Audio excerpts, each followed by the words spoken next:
Chapter 560, Changes Brought by Spiritual Qi. Chapter 560, Changes Brought by Spiritual Qi. You scared them. Farley looked at Chen Zhao. They deserved it. Next time someone sets a fire here, who can I blame? Next day, Ashando and the others came obediently to plant trees. They slipped away after finishing and didn't say anything to Chen Zhao. Chen Zhao entered the river map whenever he was free. Mortal, you're here? Come play around with me. Old Turtle grabbed Chen Zhao to play a game. Chen Zhao was bored, so he decided to play. He'd come in to relax, anyway. But soon, he regretted it. He played for 3 days and nights. Old Turtle didn't take a break at all. Chen Zhao came to relax, but then it turned into torture. It was too painful. Stop annoying me. I need a break. Chen Zhao was about to break down. No, we only played for a short while. Old Turtle latched onto Chen Zhao.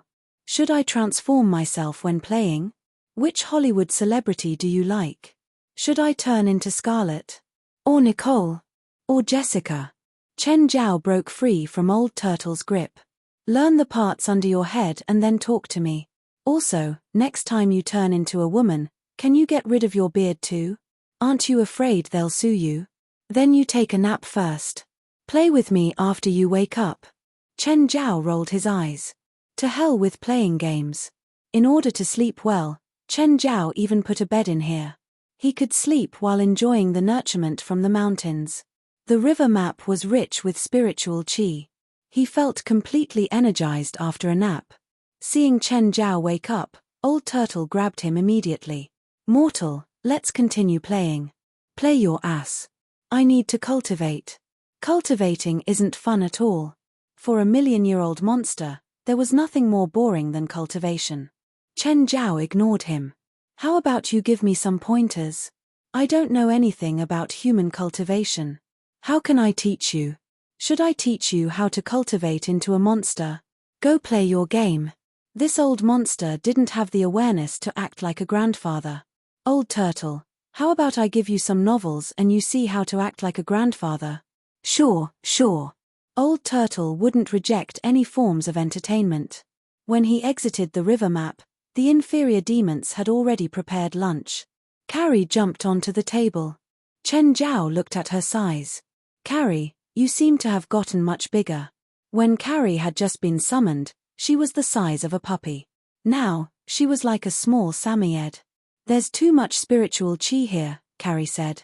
My power is getting nurtured. Raymond seems to have grown a lot too, but Beelzebub hasn't grown. Chen Zhao glanced at Beelzebub. He hadn't changed at all. As Chen Zhao's first demon subordinate, he still looked as he'd looked originally. My appetite got bigger, Beelzebub said proudly. Wait, no, Master, I haven't changed either, Samuel said. Why didn't you change? Because I'm strong enough inside, Samuel said proudly. The change in spiritual qi doesn't affect me much. Chen Zhao didn't know what there was to be proud of. But the one who changed the most was Little Nine. Its size was a bit uncontrollable now. It seemed that it could grow as much as it ate every day. For now, Little Nine's size was still acceptable. The 3 hellhounds didn't change at all. They looked like how they did originally. They were artificial demons. Blackie was their creator. Thus, they were already set and had no chance of growing anymore. As for Princess and Walter, they were still growing, but they'd slowed down a lot. For example, after shooting to 750 kilograms, Princess only gained around 25 kilograms in the past half-month. Chen Zhao estimated that her weight was close to the limit now. Obito's was also part of the rapidly growing group. He was now 4.5 meters long. He was twice the weight of Komodo dragons and entirely red. Obito's was the most likely one to be heavier than Princess.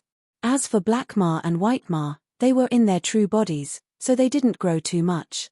Even they couldn't tell if their abilities had improved either, let alone Chen Zhao. Of course, Amorn was the one who'd grown the fastest. He was truly a huge creature and was now more than 50 meters. Chen Zhao didn't know where his limit was or how heavy he was now. The smallest changes were probably the 4 small ones: Briar, Bramble, Simba, and Nana. They were regular animals and didn't do anything other than messing around all day. They were practically models for annoying kids. Of course, they didn't have their kryptonite either. Faith, Vera, and Manny were their kryptonite. Whenever these 3 demon lords came, the house would fall into chaos. Master, I can summon 30% of my original strength in this area. Raymond slithered to Chen Zhao. Chen Zhao had seen his terrifying true form before. If Raymond could summon his true form, he'd definitely be more horrifying than anything Chen Zhao had run into. Both Evangeline and the grandfather would be a morsel for Raymond. Can this spiritual chi area raise your abilities? Chen Zhao asked curiously. It won't raise it, Samuel said. It'll just raise how much our projection can take. It's like a basin of water. How much water it has determines how big of a fish you can put in it. So it doesn't affect your actual abilities. It'll only affect Black Ma and White Ma. They're their true forms, so they can be affected directly. But it doesn't look like they've changed. Their outer appearance won't change much, Samuel said. But they've at least gotten 50% stronger. This is good. When they're strong enough, they'll be good help to conquer the world for me. Okay, good luck. I'm rooting for you. So, you support me conquering the world? Of course. Chen Zhao nodded. Give me $100. For what? Event funding. You know, a legit company needs to do a detailed budget in order to get funding. You have to request it before I decide if I allow it. Go write up a budget and then you can request it. Chapter 561, Stephen's Complaints.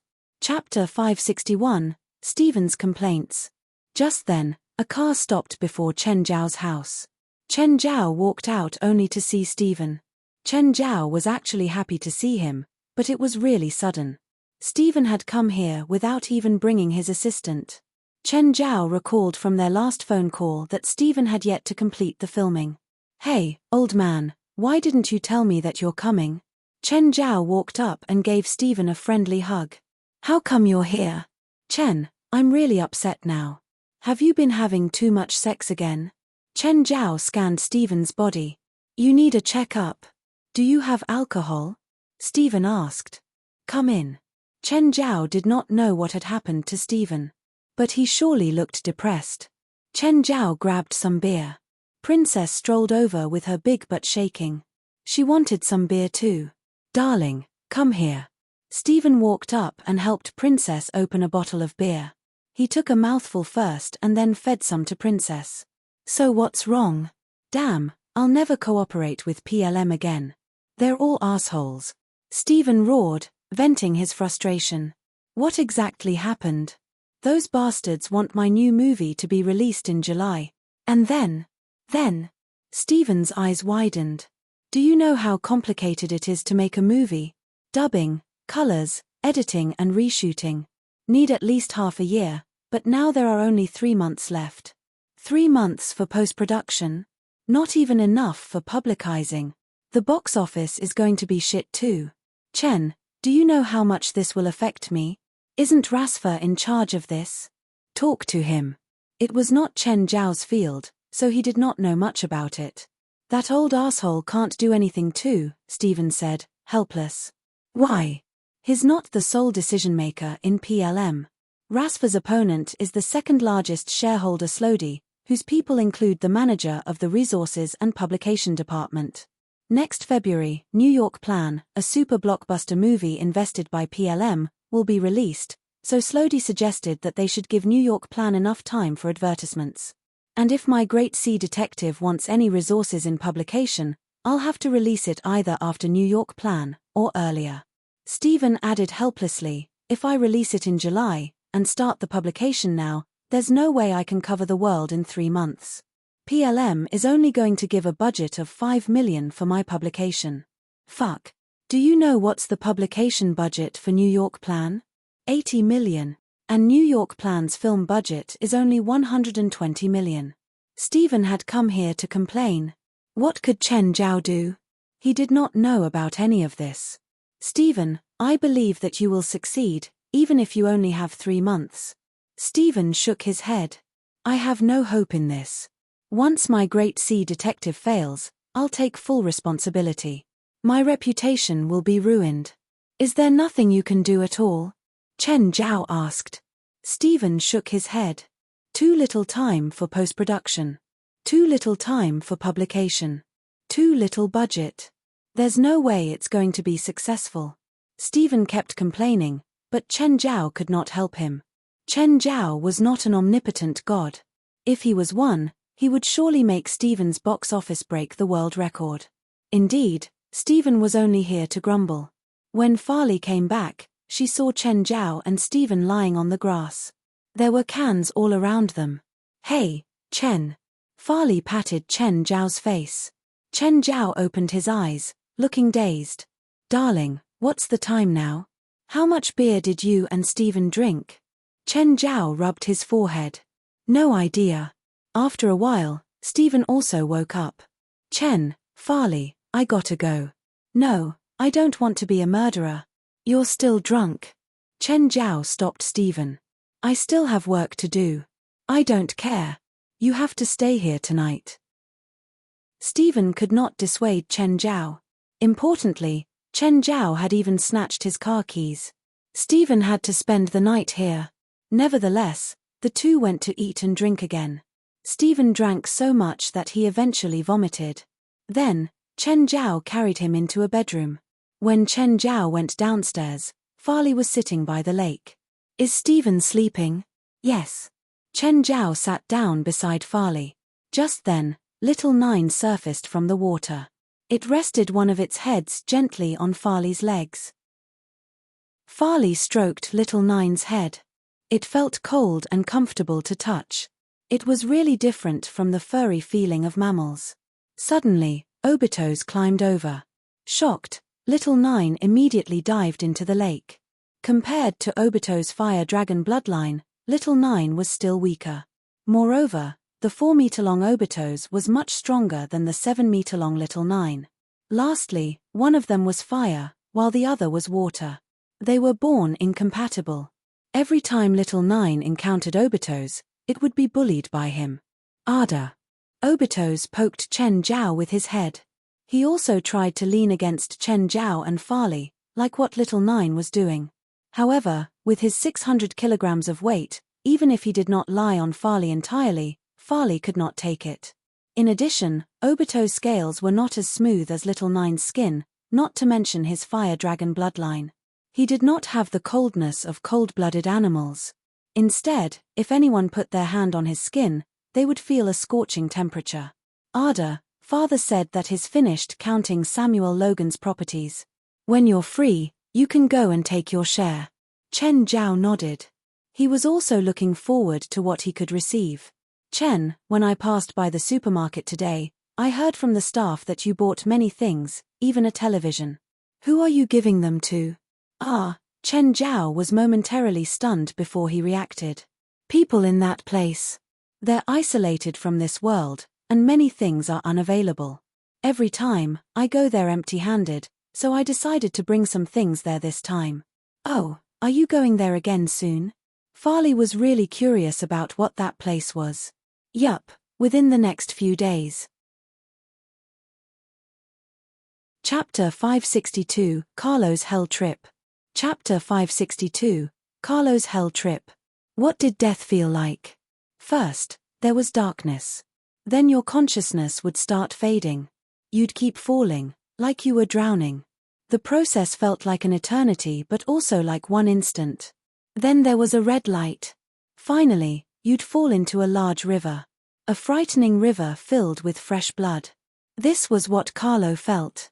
This river was filled with monstrous and frightening creatures. Compared to the creatures here, crypt demons were like domestic kitties. Souls kept falling down from the sky. They were all people who'd died and fallen into the blood river. Carlo was chased by a 12-meter-long fish. Just as he thought he would die a second time, a hand grabbed his neck and pulled him out of the river. Then the monster who grabbed him stuffed him into a bottle. There were 2 other people or souls in the bottle. Carlo learned from them that this was hell. The monster who'd captured him was called a demon. One of the humans was English. The other was Australian. Durante, the English person, was an alcoholic and had serious violence issues. In the end, his wife killed him in his sleep.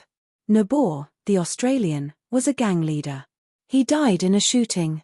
Where are we going now? Carlo asked. To get sold, Nabor said. We might get sold to other demons. What if no demons buy us? Carlo asked. Then we'll get eaten, Durante said. Before you two arrived, the other two souls imprisoned with me were eaten. Carlo and Nabor shuddered. Will we get eaten by the other demons who buy us? No. Our souls are pretty complete, so if other demons buy us, it's not so they can eat us. Then what can we do? Work. What work? Don't know, Durante said. I've been stuck here the entire time. How would I know what we'd do? Can we escape? Escape? Ha, Durante laughed. Are you sure that you, a pathetic and weak soul, can live in this terrifying hell? Just then, the demon Adu looked over, peering at the talking souls. Don't think about escaping. You can live a bit longer like this. Adu clearly heard them talking. The three souls paled in fear. Adu cackled. If you get bought by other demons, you'll be lucky. But you can talk a bit more when we get to Obsidian City. You might get noticed by other demons. Move. Suddenly, a large hand pushed Adu to the ground. Adu shuddered and quickly knelt down. A huge red demon walked past Adu. There was a large group behind the red demon. However, most of the demons in the group had handcuffs and shackles. Lord Adu, what is with these demons? Why are they shackled? They're the booty for our Lord. Half a year ago, our Lord fought with his neighbor, Samuel Logan. Lord Logan lost, so our Lord took over his land. These are Logan's servants. Now, they belong to our Lord. Is that red demon the Lord? Nonsense. That's an inferior chaos demon. Lord Adu, what level are you? Durante asked. You ask too much. I'll eat you first if you don't get sold tomorrow. Durante was terrified. He didn't think that he'd get treated like this just by asking a question. He wouldn't know that Adu was only an inferior hybrid demon. He was the lowliest demon in hell and didn't even have a breed. More importantly, the earlier chaos demon was a soldier under the Lord. Adu was only a small merchant. His status was much worse. On the other hand, Carlo and Nabor were gleeful. If he ate Durante first, then they'd be safe for now. The sky darkened without any warning. Carlo saw a huge red dragon flying in the sky. That's the Lord's wife, a superior demon with noble dragon blood. Adu pointed at the black castle in the distance. See that castle? That's Obsidian Castle, where the Lord's wife lives. Carlo stared at the castle, eyes filled with envy. He could tell that Adu was lower class in hell. Even though Adu was able to kill him now, he was still nothing before the important figures. Even one of the Lord's soldiers could humiliate him at will, let alone the high and mighty Lord. If Carlo could enter that castle, he might be able to change his fate. Of course, right now, his fate wasn't in his own hands. After Adu entered Obsidian City, he sat down in an empty spot. Then he placed the bottles filled with souls before him. Just then, a terrifying demon walked over. Adu immediately prostrated himself on the ground. Raise your head, the demon said. Lord, are you talking to me? Adu asked, lifting his head. Are there any other idiots here? Adu looked around. There were so many demons nearby. How could he confirm that he was the idiot? Lord, how may I help you? Do you have the soul of a human scholar? Hearing the demon, Carlo immediately yelled, Me, I'm a human scholar. The chance was here. The chance to change his fate was here. The terrifying demon picked up the bottle. You're a human scholar? Yes, I'm a human scholar. Lord, how can I help you? Do you know Spanish or whatever? Yes. Carlo was even more excited. Spanish was one of his most fluent languages. Good, you belong to me now. The demon glanced at Adu on the ground and tossed a stone to him. Adu kowtowed continuously. Thank you for your benevolence. These two souls don't seem to be useful. The demon glanced at Durante and Nabor. Lord, I know French, Nabor said hurriedly. Don't need that. Lord, better be safe than sorry. Maybe you'll need me. The demon considered this. It seemed reasonable, so he chose to keep him. Then he looked at Durante. What about you? I. Chapter 563, When Enemies Meet. Chapter 563, When Enemies Meet. I'm his assistant, Durante stammered as he stared at Carlo with a pleading look. Carlo smiled. Sir, yes, he is indeed my assistant. Having an assistant can help him regain his confidence. He would soon be admired by everyone again, just like in the past. If he's your assistant, I'll keep him. Sir, how do I address you? Haibo. I'm the great Lord's personal bodyguard, Haibo answered proudly. The Lord also gave me the current task. Then, Haibo crushed the bottle. Carlo, Durante, and Nabor finally regained their freedom. Follow closely. If you go too far away and get eaten by other demons, I won't care, Haibo warned coldly. Especially after we enter the castle. Haibo brought the three into the castle. On their way, they saw many chained demons being pulled into the castle. Some of them were big, others small. After they passed the passageway, they reached an open space. The space was piled with boxes of various sizes. Ah, the Lord must have gained so much from the war. Carlo looked at the boxes, guessing what they could possibly contain. Wait here. I'll report to the Lord now. Haibo left. The three did not dare to move around and so waited in their spots. Durante and Nabor stood beside Carlo attentively. Mr. Carlo, we'll be counting on you in the future. Of course. We're companions, Carlo said with a smile. Despite his polite words, he was clearly arrogant. He was completely behaving as though he was superior. Nevertheless, Durante and Nabor could do nothing but flatter him. Only he was useful to the demon lord here, after all. The two of them were merely followers. Suddenly, Carlo saw a figure. A figure that he could not be more familiar with. A person whom he abhorred. Chen Zhao. If it wasn't for Chen Zhao, he wouldn't have died. If it wasn't for Chen Zhao, he wouldn't have fallen into hell. When Carlo saw Chen Zhao, indescribable anger burned inside him. Is he dead too? Has he fallen into hell as well? Carlo continued to stare at Chen Zhao. He saw Chen Zhao approach the boxes casually. Then, Chen Zhao began to search through the boxes. He seemed to be picking some things from them. Great. I thought I would never have the chance to take revenge. I didn't expect to see you here. Now, you don't have the power you had in the human world. Stop. These are the Lord's trophies. How dare you steal them? Carlo shouted righteously. Chen Zhao was stunned. He was choosing gifts for Farley and his friends. Clearly, he did not expect an interferer. Moreover, he actually knew the interferer. Yo, isn't it Professor? Carlo. Haha. You've actually ended up in hell. Using a Chinese saying, there's always another chance to meet again after separation, Chen Zhao teased. Since Carlo was dead and in hell, Chen Zhao could not be bothered to deal with him again. Who wants to meet with you? Carlo had heard the Chinese saying before. The happier Chen Zhao looked, the more unhappy Carlo was. Go and beat him up. Carlo waved his hand. Hesitant, Durante and Nabor exchanged looks. Go. Are you not going to listen to me? Professor Carlo, who is he? Doesn't matter. He's just a nobody. I died because of him. But, given that he's here, he might have some power here. Durante and Nabor were worried that Chen Zhao had some form of position. He died after me. What could he have done here? Carlo said with confidence.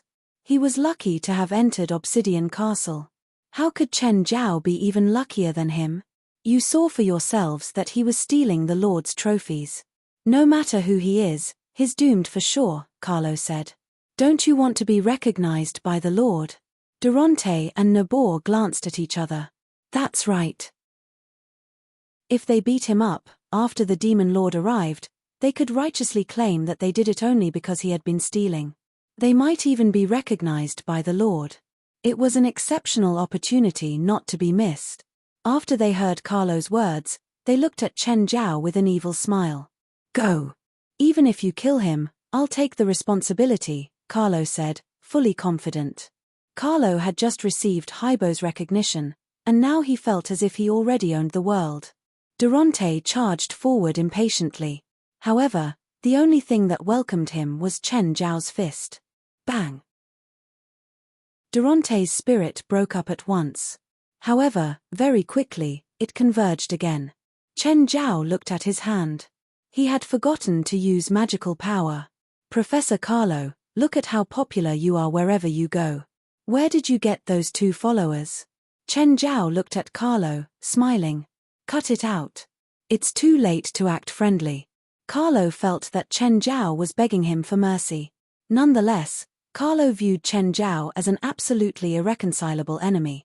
How could he let Chen Zhao off? You're going to die today. Great. I would love to see who's going to die, Chen Zhao said with his arms crossed. Durante and Nabor charged up again. This time, Chen Zhao channeled some magical power to his leg. He lifted his leg and kicked Durante's groin. Durante gave a miserable scream and knelt on the ground. Covering his groin, he moaned in pain. Nabor attempted to sneak attack Chen Zhao. However, Chen Zhao punched out and half of Nabor's shoulder was gone in an instant. This time, it did not heal. Nabor also collapsed and groaned in agony. Carlo's expression changed drastically. Why is this asshole still so powerful in hell? But it was useless. This was hell, not the lawful human world. Here, demons were the true rulers. No matter how strong Chen Zhao was, could he be stronger than the demon lord? Look at the enormous dragon which flew past just now. It was the madam. Given how mighty the madam was, the demon lord was definitely stronger. Help! Help! Carlo shouted. As long as he could attract the attention of other demons, and perhaps even the demon lord, Chen Zhao would be doomed for sure. Chapter 564, Lucky Coin. Chapter 564, Lucky Coin. Haibo came out. However, there was an even bigger demon behind him. This demon was 2 stories high and radiated with a terrifying aura. What the fuck are you screaming about? Beelzebub, Zophie roared. Don't you know where this is? Kneel before the Lord. Haibo thundered. Greetings, Lord. That man, he's stealing your booty. Stealing? You say he's stealing? Zophie looked at Chen Zhao. Hi, Lord. Human, when did you come? Zophie asked. Lord, the living Lord was summoned by the madam, Haibo said. Your wife said these are all mine, Chen Zhao said. How come he says I'm stealing? Zophie looked down at Carlo. Carlo would have pissed his pants if he could. What was going on? Were they close? It sounded like they didn't just know each other. Their tones were like friends greeting each other. This is what I prepared for you, Zophie said. Bring them back first and then pick and choose. There's too much stuff. I want to pick some to give my friends. Living Lord, Haibo said. I found this person for you. The human soul that knows Spanish. But he seems to have offended you. I'll crush his soul now and immediately find a new one for you. Carlo understood immediately.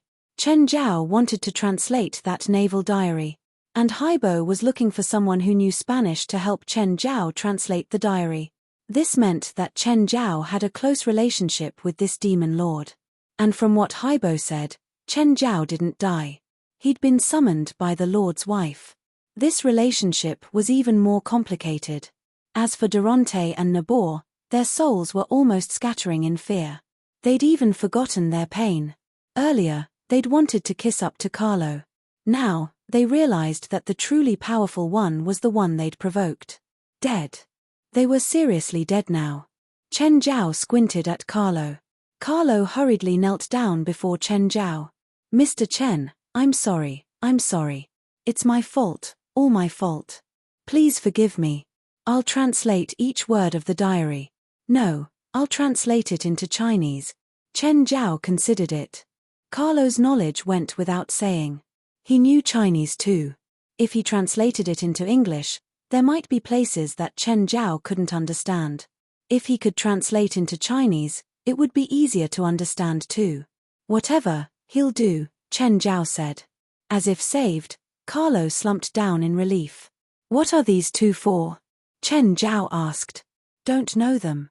Carlo looked away. Carlo, you motherfucker. We were working for you and you just abandon us. Durante and Nabor immediately struggled up and yelled at Carlo. Chen Zhao got a new understanding of how selfish Carlo was. He didn't like Carlo before. His dislike grew even more now. These two attacked Chen Zhao under Carlo's orders, but now they were abandoned. You two, come over, Chen Zhao said. Durante and Nabor went over to him. What did you two do when alive? Lord, I was a bus driver, Durante said. Why are you in hell? Hitting my wife. Kill him. Chen Zhao flipped Durante over with a kick. Ah. Haibo came over and crushed Durante without wasting any time. I hate men who hit their wives. Chen Zhao looked at Nabor. What about you? I didn't hit my wife. I didn't even get married, Nabor hurriedly said. I just was in a gang. Nabor wasn't sure if Chen Zhao would kill him for this. What business? We just took protective money, Nabor mumbled. And? What kind of modern gang only charged protective tax? This wasn't the 80s or 90s. No one would pay the tax either. And, sold some firearms, Nabor said, head hanging low. Chen Zhao touched his chin. Where are you from? Australia. Do you have sources for firearms in America? Chen Zhao asked. Lord, you want to buy firearms? Yeah. Yes, of course. Actually, my source is American. Good, Chen Zhao said. Come back to the living world with me. Huh? Back to the living world? What, you don't want to? Then just stay in hell. Yes, I'm willing to go back. He didn't even have to think to know what to choose. If he stayed in this demonic hell, he could be eaten at any time. It was better to go back. He might be enslaved, but at least Chen Zhao was human. Mr. Chen. What about me? Do the translation first. Get one word wrong and I'll crush you and put you back together. Chen Zhao didn't like Carlo. In fact, he hated the man, so he wouldn't keep Carlo by his side. Human, I have something for you, Sophie said. What? Chen Zhao asked curiously. Sophie took a box out. It contained a few gold coins. Chen Zhao's pupils constricted. Substitute coins? He was clear how valuable substitute coins were and what they could be used for. There's only one in here, Sophie said. But it's useless for you now. Why? Substitute coins can only be used for weak individuals. You're strong now. It can't be effective on you. Fine, he wouldn't use it if he couldn't. But even if he couldn't, he could still give it to Farley. What are the other 3 coins? Lucky coins, Sophie said. Keeping the coin with me will bring me good luck. No. Put a drop of blood onto it when you need good luck. Then, the coin will give you a certain amount of luck in one aspect. This thing must be something you can do.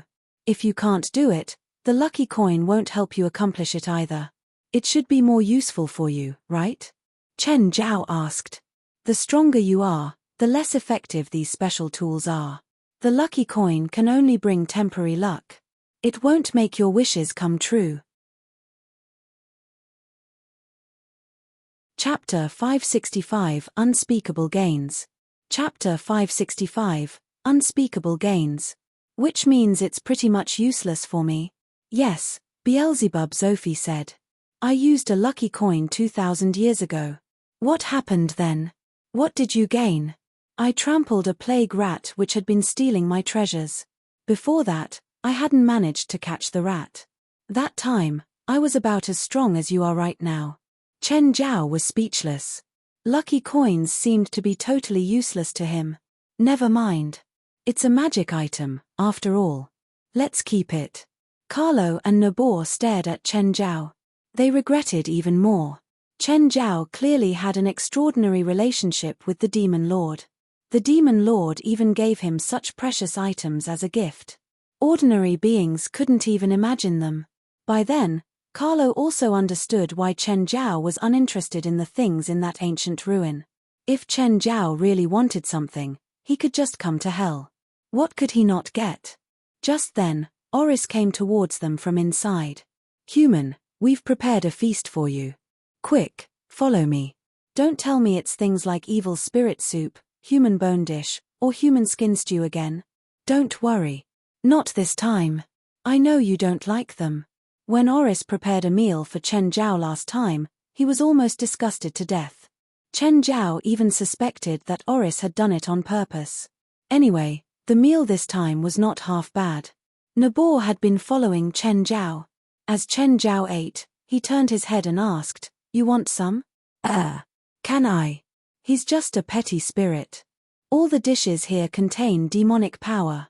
Take one bite and he'll be gone forever, Beelzebub Zophie warned. Helpless, Chen Zhao patted Nabor's shoulder. Don't be sad. You won't die if you don't eat them. Oh wait, you're already dead. Chen Zhao spent 24 hours in Obsidian Castle. He went to a few places that he had not been to. While it was not his first time here, the castle was huge. There were indeed many places he had yet to visit. Of course, some places were rather anti-human. For example, there was a torment oven. Souls that had fallen to hell for deception would be tossed into the oven and cooked with hell water. In the end, they would be refined into the breath of the bewitcher. Chen Zhao had no clue what that was, but he felt that surely it couldn't be a good thing, given that it was extracted from deceitful souls. After 24 hours, Chen Zhao returned to the human world. He had left the nautical dairy in hell for Carlo to translate. After all, there was so much content. It wasn't something that could be translated in a day or two. As soon as Chen Zhao returned home, he went into the space crevice. He also brought Nabor in. Chen Zhao, why did you bring a soul in here? Blackie stared at Nabor. Nabor peed his pants at once. The Grim Reaper. Chen Zhao really had a wide social circle. Demons, and now even the Grim Reaper. I'm thinking about whether your skeleton army should get armed. You know, guns. Chen Zhao had suggested this idea to Blackie before. The skeleton soldiers were all revived with necromantic spells. Individually, they might even be weaker than a human adult, although they looked frightening with their large numbers. However, if the skeleton soldiers were armed with modern weapons, it would be a completely different story. Just think about it, a skeleton army armed to the teeth. An army which did not know fear or retreat. It would be so cool. Do you have that much money? Blackie asked. This is a problem. Chen Zhao gave it some thought. I've brought back many things from hell. Take a look. Help me see if there's anything valuable that can be sold here. Chen Zhao took out many boxes of various sizes. There were more than 100 of them. You come and help me too. See if I can sell any of these. Most of the boxes had raw materials in them. Beelzebub Zophie also knew that Chen Zhao had to create various potions, so he gave him mostly materials. Mountain Demon's Beard. Perhaps some rich guys will love this. This is still moving. It's obviously abnormal. Which rich guy will love this kind of obviously evil stuff? What about this? Lurker's eyeball. It even glows red in the dark. If someone places this in their room, I'm sure they'll be scared to death someday. Master, this is definitely okay. You can get a lot of money, Nabor said, pointing at a box of gems. Oh, they're demonic diamonds, very similar to diamonds in the human world. And they're of high quality. You can sell this, Blackie confirmed. Fuck. Have you seen 1,000-carat diamond? If I go and sell this, people will think it's a synthetic diamond. Chen Zhao covered his forehead. Indeed, nothing here could be shown to other people. Master, you can cut a demonic diamond into small pieces and then sell them, Nabor suggested. No, Blackie said. Once you destroy a demonic diamond, it'll release a ton of curses. Forget it. Let's earn money properly. Master, let me plan for you. You'll soon become the King of Arms of America. Scram. Chen Zhao widened his eyes at Nabor. If he was caught as an illegal doctor, he could easily get away by paying taxes and spending some money to prove that it was his first offense. However, if he was caught here as a foreign arms dealer, he would be jailed for life. Moreover, Chen Zhao did not want to be involved in such things. Even in America, where gun ownership was legal, arms trafficking was a severe crime. If he killed a person, he could clean it up properly and hide everything. However, arms trafficking involved deals with people. There was no way he could remove all evidence. Chen Zhao did not plan to do such a dangerous thing. He was satisfied with the income he had now. Of course, if he could become rich safely, he would not reject it. Chen Zhao left Nabor in the crevice. Nabor would be Blackie's temporary assistant. Meanwhile, he could help Chen Zhao to manage the items. By the time Chen Zhao came out, it was already 4 in the morning. He did not go back to the bedroom. Instead, he slept in the living room. The next day, Farley woke Chen Zhao up. She looked at Chen Zhao, somewhat displeased. "Why didn't you come into the room?" Farley knew that Chen Zhao did not want to disturb her. Nevertheless, the more caring Chen Zhao was, the more uncomfortable she felt. Chen Zhao pulled Farley over and kissed her straight. His hands also started moving on Farley's body. "I'm about to go to work. Take this. A coin. You must keep the coin on you at all times." Chen Zhao looked at Farley with a serious face. "What does it do?" "Block death for you a single time." Chapter 566, Learn Finance and then Cultivation. Chapter 566, Learn Finance and then Cultivation. "I don't want it," Farley said. "You keep it. You go through so much danger all the time. You need it more than me." "I obviously have one too," Chen Zhao said, taking out a gold coin. "The pattern on it looks different." "Every substitute coin is different," Chen Zhao said. "Put it somewhere safe. I hope you'll never need to use this." "Okay." 1 hour later. "Chen, if you don't stop, the coin will be used right now." "Kyla, I produced the ointment. Do you and Fanny still need it?" Chen Zhao was calling Kyla. "Yes, how many bottles did you make?" "I want it all." Hearing Chen Zhao's words, Kyla bought it all in excitement. Even though it was very costly, she definitely wouldn't lose anything by buying it. She could use it herself or give it to her family. The ointment had a great effect. Plus, it was very rare. You couldn't buy it just because you had money. Having a few bottles with her, it was better safe than sorry. "I'm sorry, I can only sell you 2 bottles, Chen Zhao said. "Why?" Kyla asked. "Did you only make 2 bottles? You want to heal the burn on Fanny's hand, right? If she uses it, she only needs 1 bottle. "It's not enough at all," Kyla said. "Her burn needs at least 3 bottles. Just using the ointment constantly, you'll definitely need 3 bottles, Chen Zhao said. "But you can pair it with my treatment and save 2 bottles. "How much will your treatment for Fanny cost?" 2 bottles of ointment and the treatment for Fanny, $500,000 in total. "Can you accept that?" "Sure," Kyla answered easily. When she'd visited Fanny a few days ago, she'd been frowning at her burned hand. She kept asking when Chen Zhao could produce the ointment too. "Are you at home tonight? Fanny and I will come over." "You want to come over?" Chen Zhao asked. "It's not that troublesome. It's just acupuncture to stimulate the pores on the palm to absorb the ointment. You don't need to stay the night. It's okay. Fanny and I don't have much to do these days." "Then, sure." Chen Zhao put down his dumbbell and then swam to the internal alchemy in the center of the lake. He sat down to meditate. He would practice the Qingyi manual whenever he had time. He hadn't come into contact with other cultivation techniques before, so he didn't know if they were similar to the Qingyi manual. The cultivation process was a process of converting your own spiritual power to spiritual qi in the air and back. In modern terms that everyone could understand. It was like a fund. Your spiritual power was your capital. The spiritual qi in the outside world was a company's funding. The richness of spiritual qi was like how rich the company was. If you invested your capital in a fund that lacked money, you might not even get your capital back, or just earn it back after a long time. The rich spiritual qi around Chen Zhao's house was like a well-funded company. The rewards were also obvious. In the entire Mirror Lake region, there would be the most spiritual qi around the internal alchemy. Of course, the Chingy manual was one of those slow and steady investments, cultivation techniques. The short-term returns weren't obvious, but it was steady. As long as he didn't do anything stupid, he wouldn't lose anything or hurt his original capital, spiritual power. Actually, the river map was the best place for cultivation. Unfortunately, there was an ancient turtle there.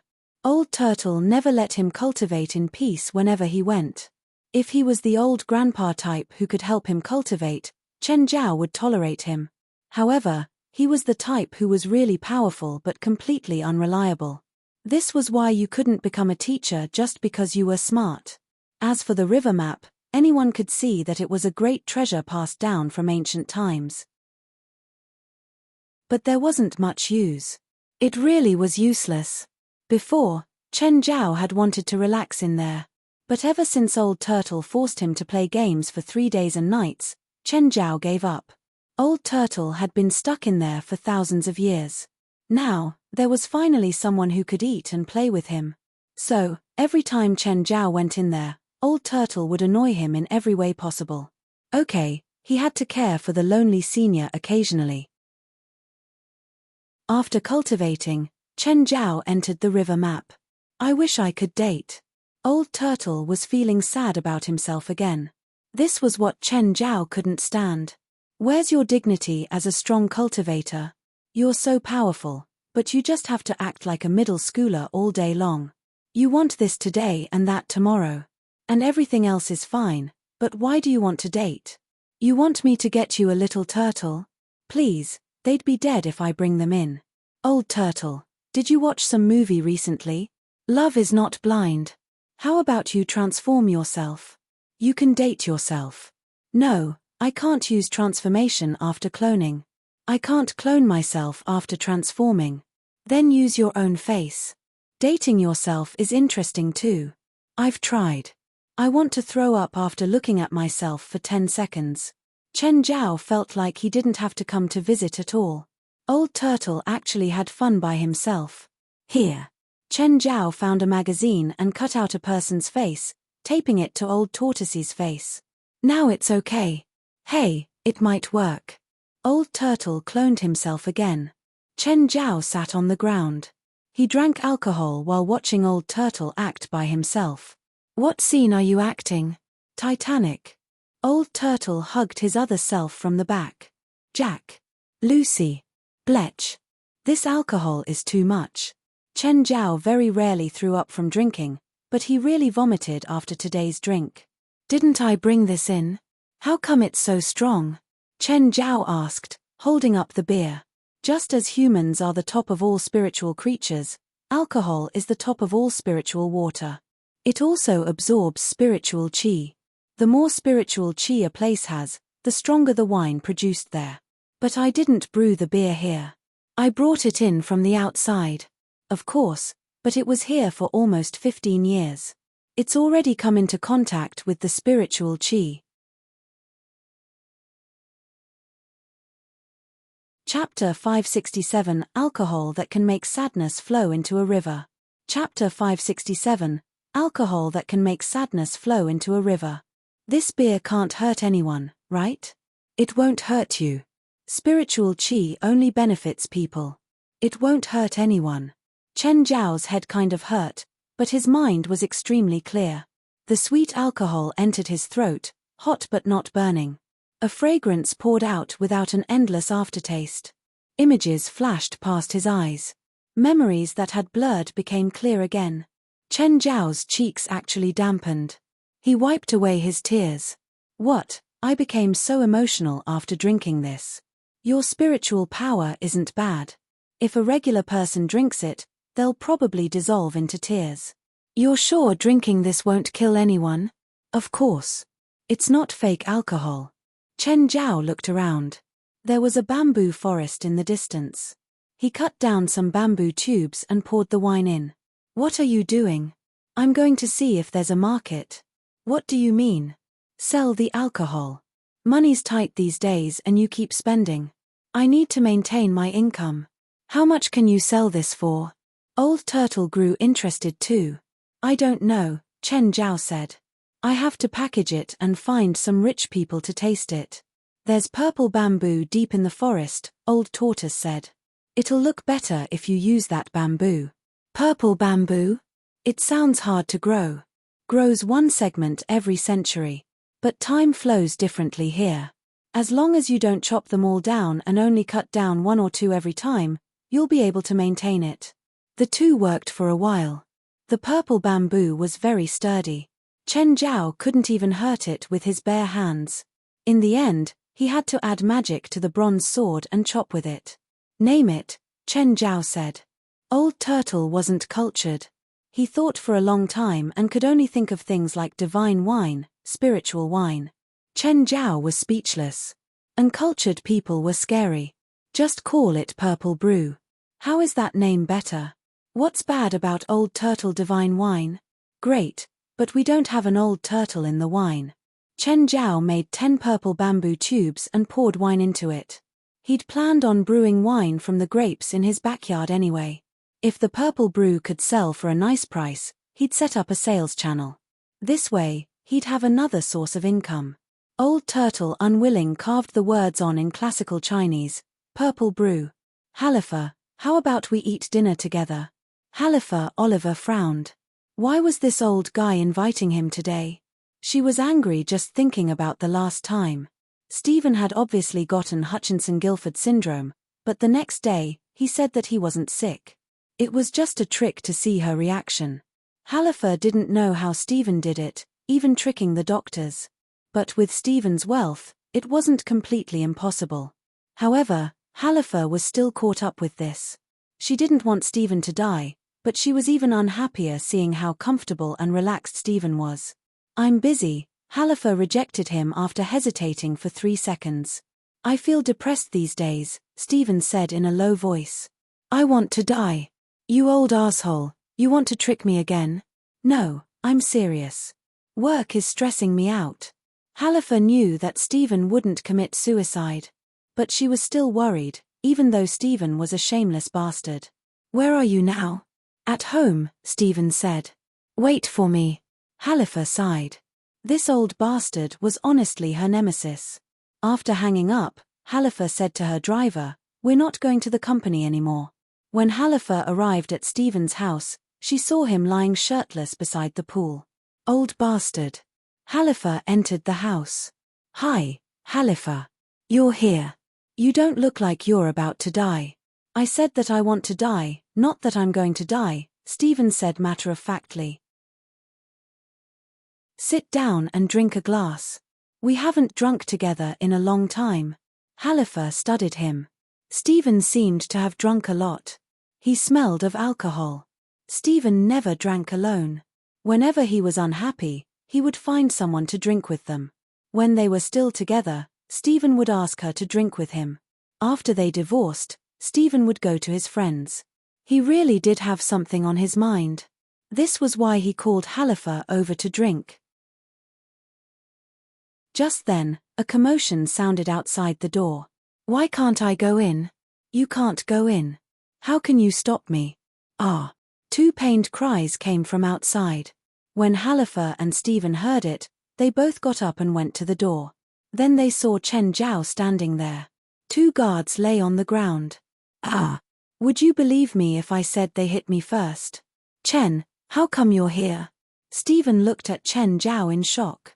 Halifa looked at her bodyguards on the ground, expression uncomfortable. You did this. Halifa, Chen is my friend. Stephen was a bit worried that Halifa would do something to Chen Zhao. He knew how powerful Halifa was. Your guest. Chen Zhao looked at Halifa and then said to Stephen, I came to give you some wine. I brewed it myself. You can try it. Stephen looked at the bamboo tube in Chen Zhao's hands. There was a shiny film on the surface. The bamboo had a mistiness. Instead of wine, it looked like it contained chemicals. I won't disturb you anymore. Bye. Chen Zhao handed the purple brew to Stephen and then went back to his car. Ah. Is this drinkable? Halifa looked at the bamboo in Stephen's hands. Stephen didn't think like her. Chen Zhao's wine definitely wouldn't be bad. The instant he opened the bamboo, an extreme fragrance spewed out. Then all his memories with Halifa flashed past his eyes. And then he started crying. A strong yet complicated feeling kept growing in his heart. Standing beside Stephen, Halifa also couldn't stop crying. She thought of how she met Stephen, became close, dated, and then divorced. All the ups and downs seized her heart in seconds. Right then, the guard on the ground suddenly stood up. Wow, I need to go find my wife. I miss her. I need to go find her. Boss, I need to take leave.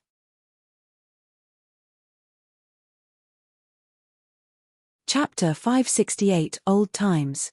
Chapter 568 Old Times. Stephen trembled and immediately closed the bamboo container. Halifa Oliver also shivered, after which she regained her senses. She looked at the bodyguard before her. The other bodyguard was much quieter. Their reactions were completely different. The other one did not seem to be affected at all. Stephen, what kind of wine is this? Stephen wiped the tears on his face. The wine was miraculous. Its aroma alone was enough to stir intense emotions. Stephen, can I have the wine? Halifa asked. Memories could be painful, but they could also be happy. Some of their memories had long blurred, but they became clear after they smelled the wine. It was exhilarating. It was irresistible. The smell was sufficient to intoxicate them and attract them so deeply that they could not stop. No, it's a gift from my friend. Stephen was similarly unwilling to give the wine away. He also missed that feeling, the feelings of happiness and sorrow. In only a few seconds, it was as if he had recalled everything in the past. Boss, I would like to apply for leave. Halifa widened her eyes at her bodyguard. 3 days. Yes, boss, see you. Give some to me, Halifa requested again. Can't you see that the wine is held in a special vessel? If I pour it into another container, it'll surely lose its effects. Stephen looked all-knowing. You asked me here to drink with you, didn't you? Now you have good wine and you're keeping it for yourself. Where's your sincerity? Stephen really wanted to keep the wine and drink it himself. However, since Halifa had pointed it out so bluntly, he could only share the wine. When he opened the bamboo container again, the aroma filled the air, but the emotional impact was much weaker. Nonetheless, the smell was only more fascinating. It smells so good. I've never smelled anything like this before. Halifa was also a frequent drinker. She had collected wines from various wineries at home. However, she could guarantee that she had never come across a wine whose aroma alone was so alluring. Stephen poured a small glass for Halifa. Your health isn't great. Don't drink too much. Halifa lifted her head and downed the glass in one mouthful. Remember when we first met? A picture suddenly flashed across Halifa's mind. Stephen also took a sip. A scene appeared in his head. That time, I was filming my graduation piece. You were the only girl who came for the audition. You wore a floral dress, white, very beautiful. And I thought, it'll be great if you could become my wife. Remember the first restaurant you asked me to? Yeah. As they were quite old, they had many memories. At the start, they had only sweet memories. Gradually, however, they began to argue. I said, I wasn't unfaithful. That woman ran into my room herself. She had arranged a group of reporters and pretended that she's the victim. Do you think that you can deceive me again with your words? They drank a few more glasses. They started to pour their hearts out. Remember your 50th birthday party? I'm the one who hired those male strippers. $200 each, 10 of them. Stephen laughed. It's you, old asshole. Remember 8 years ago when you dated that old man? I'm the one who hired people to break his leg, Stephen said again. Oh, what's his name again? Halifa could not remember. Here, one more glass, and you'll remember. Stephen tilted the bamboo container, but only a few drops fell out. Fuck. It's empty. Stephen was annoyed. What? Halifa was also impatient. They ran out of wine before they were satisfied. You should have drunk slower. Asshole, you didn't drink less than me. Halifa licked her lips. The aroma was still around her lips. It was mellow and not intense. It would cause emotional fluctuations, but no headaches. Ask your friend to give us 2 more. Stephen's eyes lit up. Right. Stephen called Chen Zhao. Hey, Chen. Stephen, what's up? Chen, I've finished the wine you gave me. Give me 2 more bottles. No. I've only made a few bottles, and I need to give some to Rasfa, Zola, and my other friends.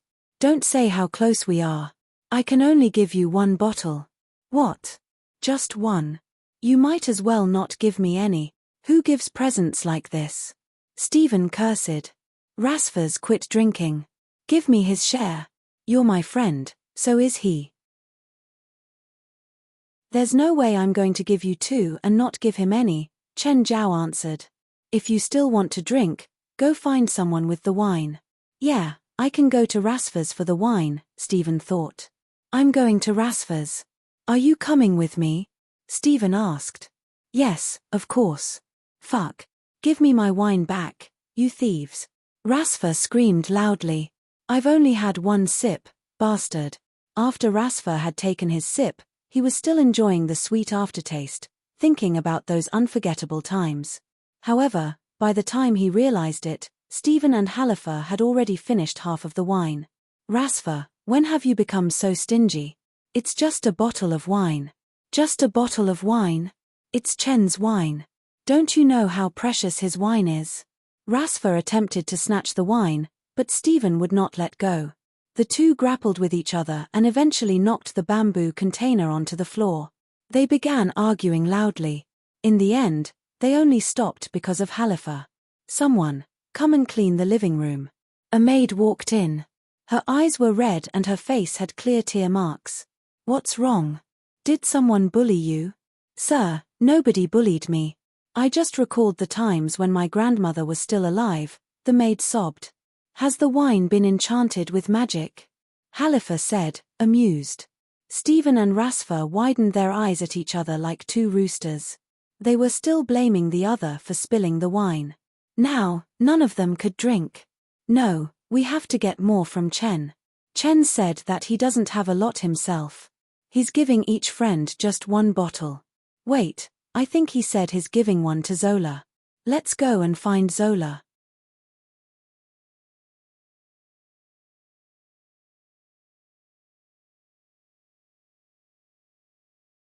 Kyla and Fanny came.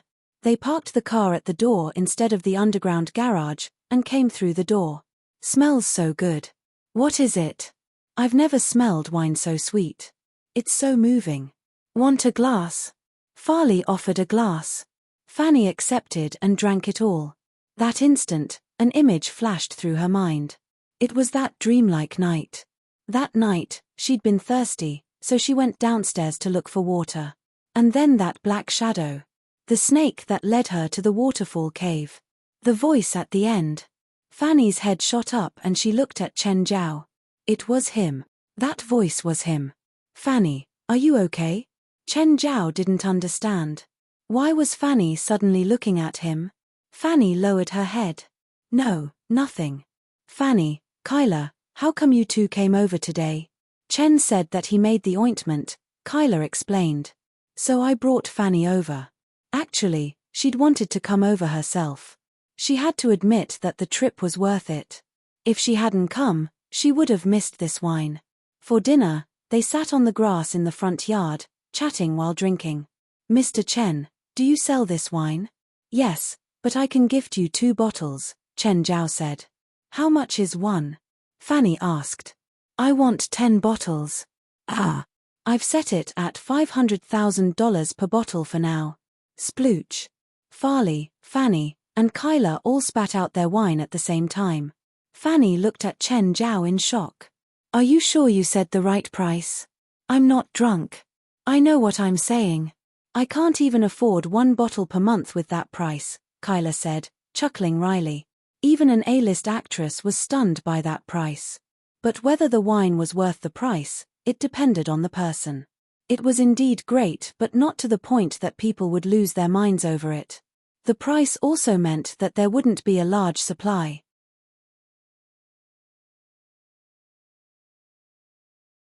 Chapter 570, Best Friends. Chapter 570, Best friends. Full and satisfied, the three ladies jumped into Mirror Lake. Usually, Farley was a very careful person. But she knew that there would not be any danger in Mirror Lake. It was indeed much safer than Angel Beach. Why is there a big stone there? The three of them climbed onto the stone. Immediately, they felt completely refreshed. An indescribable feeling erupted in them. Fanny suddenly closed her legs, her face flushed. Luckily, Kyla and Farley did not notice her weird behavior. The three ladies lay on the stone in a triangle. It's so comfortable. Farley, I really envy you. What's there to envy about me? Actually, I envy big stars like you, Farley said with a smile. In fact, Farley was not interested in becoming a celebrity. Last time, she went to visit Stephen's crew. Stephen asked her if she wanted to play a small character. Although the scene would last only a few seconds, Farley still rejected. It was a female killer in the Mexican gang. She would rake the protagonists with a machine gun. Fanny touched the stone with her hand. It was a unique feeling. It was extremely comfortable. It was like the younger her holding her mother's hand. It was warm and soft. It was also like her father's hug before she came to LA. It was kind and generous. Fanny had no idea where that feeling came from. Hey, Fanny, what are you thinking about? Nothing. Farley, Chen's strong, right? Kyla stared at Farley with a teasing look. When Farley heard that, she flushed at once. She lowered her head and muttered, yeah. Farley, why are you red? I don't mean that. Farley was stunned, but she immediately realized that Kyla was teasing her. Then can your boyfriend satisfy you? Farley fought back. If he can't, I don't mind asking Chen to help you. Kyla rolled her eyes. I don't have a boyfriend. Stop lying. How is that possible? My family are loyal believers. We're against premarital sex, Kyla said, helpless. Religions like Christianity had such rules. For example, premarital sex was viewed as unchaste. Nevertheless, as time progressed, some religions began to tolerate premarital sex. Currently, few believers would follow the doctrine entirely. There were even some modern beliefs among the younger generation that being a virgin was a pure disgrace. Fanny, how about you? I dated a very attractive man. Then, I discovered that he's married. Fanny lifted her right hand. Even though I've broken up with him, God still decided to punish me. That bastard. He harmed 2 women, Kyla said, gritting her teeth. How's he doing now? He's still having a good life. Have you never thought of revenge? How? Find a killer to kill him? For this kind of man, you should drag him into an alley and beat the shit out of him, Farley said. Do you have any experience in this area? No, but I'm sure Chen does. Farley flushed. Does Chen take these kinds of illegal deals? No. Chen's a doctor, not a thug. Farley felt that she had overboasted. Actually, she was only joking. Why would she ask Chen Zhao to beat up a stranger just for Kyla and Fanny? If the person was fine, everything would be fine, but if something terrible happened to the person, it would be too late to regret it. Does Chen know anyone who can do that job? Dunno. Let's ask him later. As soon as the 3 returned to shore, Kyla and Fanny found Chen Zhao. Chen, we would like to beat a man up. Do you have any method? Kyla asked directly. Farley lowered her head and signaled Chen Zhao with her eyes. Unfortunately, Chen Zhao did not notice Farley's look. Who is that? A man who had deceived Fanny and caused her current injury. Who exactly is he? The owner of a company. He's probably worth $10 million. That's easy. Go and find a few gangsters on the street. A few $1,000s will be enough to make them beat the man up, Chen Zhao answered without thinking. Can you help me to find a few gangsters then? Give me the details of Fanny's enemy. I'll see what I can do when I'm free. Chen Zhao said, I'm going to check on the grapes. The 3 ladies stayed in the forecourt and started chatting. Farley, when will the grapes ripen? I have no idea. Farley had decided to grow grapes only because Robio had told her that she should grow something, given that she had such an enormous piece of land. Robio had also given Farley the bag of grape seeds. Farley's interest was really short-lived. In fact, it would take at least 3 to 4 years from planting the grape seeds to making wine. Grape trees in the first 3 years would produce sour fruits that had little sugar. They would not be suitable for making wine or consumption. Some major wineries would not even use grapes from trees younger than 10 years old. Normally, they would repeatedly cut off parts of a grape tree and transplant them. Perhaps grape trees in those wineries came from trees that existed hundreds of years ago. Let's go and take a look together, Kyla suggested. What's there to see? When you make more wine, you have to give us a bottle. Kyla smiled. The three opened the door to the backyard and saw Chen Zhao doing weightlifting instead. When Chen Zhao saw them, he immediately dropped the barbell. That's a huge barbell. Kyla and Fanny looked at Chen Zhao's barbell, shocked. How heavy is it? A few 100 kilograms, Chen Zhao replied casually. I don't think it's only that, Kyla said. It looks huge, but it's actually not as heavy as you think, Chen Zhao said. It was a movie prop. When Stephen filmed Amorn that time, I took it from the crew. Why would you do that? For Princess to play, Chen Zhao answered. Even if it's just a few 100 kilograms, it's still incredible. I think the world record is only around 300 kilograms. Fanny said. It's different. Chen Zhao shook his head. Weightlifters have to raise it overhead for 3 seconds. I'm only practicing grips.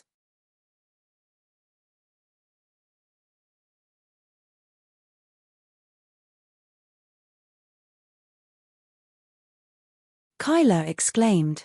That's impossible. It's incredible, but it's the truth. I looked at the barbell's material. It's standard alloy steel, the metal used by the Olympics. I'd studied molecular material in college. If I can't even recognize this kind of common material, I would have completely wasted those studies. But that's 5,000 kilograms. 5 tons. It's shocking, right? Fanny looked at Kyla. So, if it's only from strength, then Chen is definitely a Superman. So, if he himself is a supernatural existence, then raising some supernatural pets seems to become logical, right? But we can't prove our belief. We don't have any direct evidence. We don't need evidence, Kyla said. Only the two of us need to know. Or do you want to publicize this? It doesn't benefit us and we'd lose 2 friends. Okay, I just wanted to prove that I'm right. Anyway, we'll have a chance in the future. We don't need to get an answer now. When we're close enough with them, they might tell us more secrets. There's no rush. Compared to the impatient Fanny, Kyla was more mature. Mirror Lake is such a nice place. Sad that Chen won't let us build another house here. They clearly don't want outsiders to discover their secret. The wine is so sweet. Fuck, put the cap back on. Don't let the smell escape. It'll affect the taste and quality.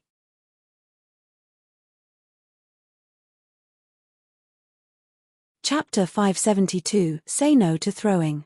Chapter 572, Say No to Throwing. Sorry, I've already told you my decision.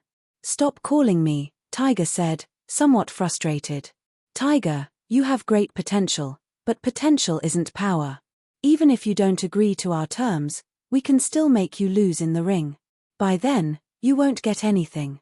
The voice on the other end was gloomy and threatening. Do whatever you like. I'm not scared of you. Young and hot-headed, Tiger knew no subtlety. Remember your words. Don't say that I didn't warn you. Tiger hung up at once.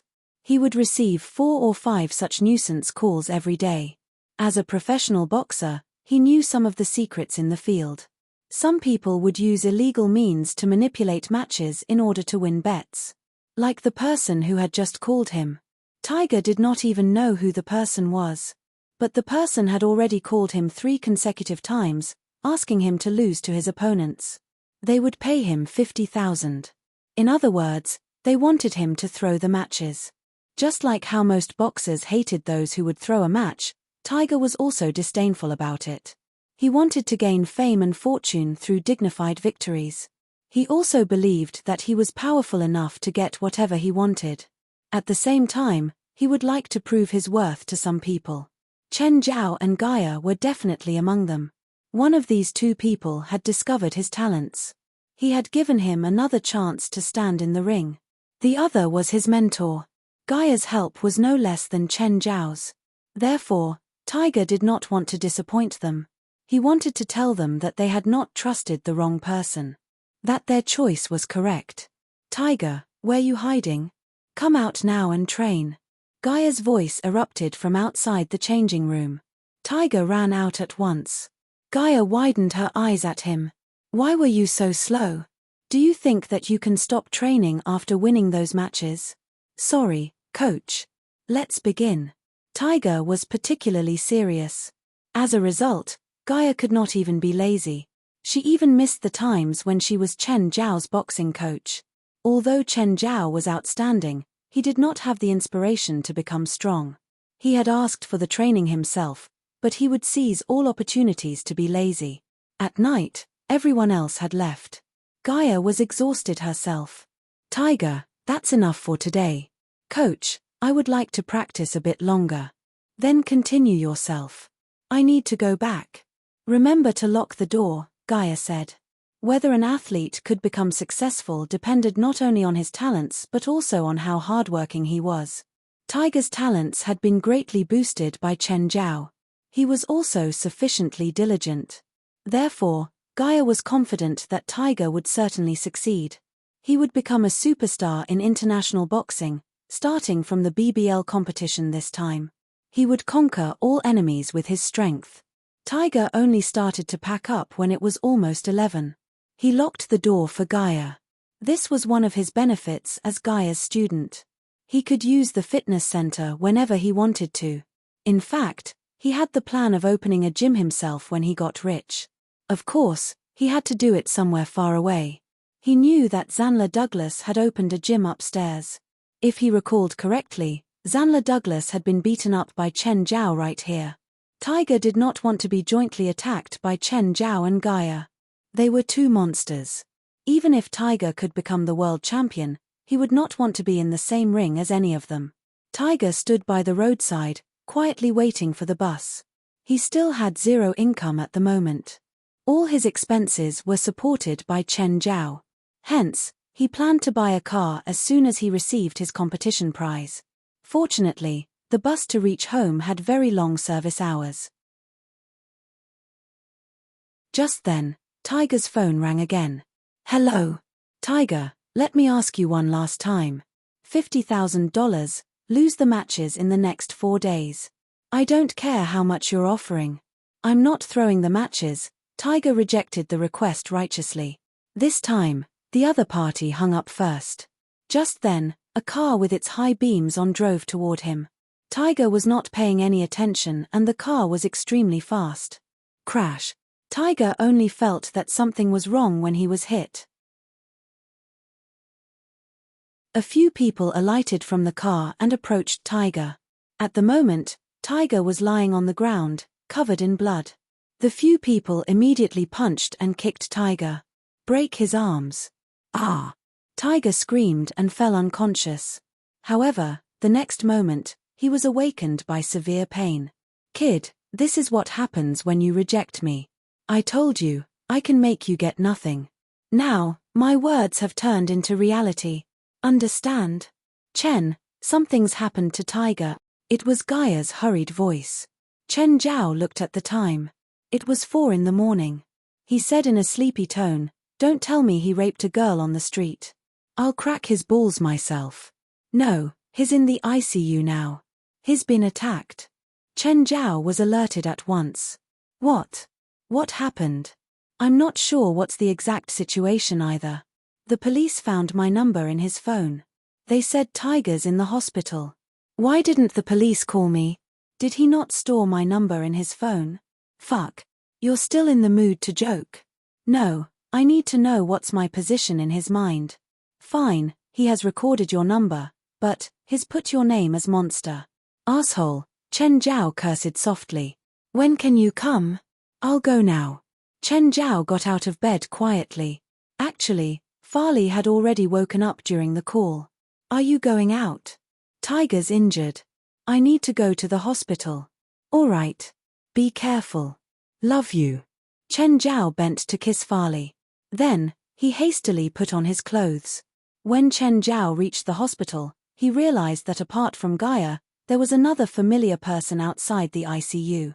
Hey, Ms. Sharon, what a coincidence. Chen Zhao opened his arms, planning to give Sharon a warm hug.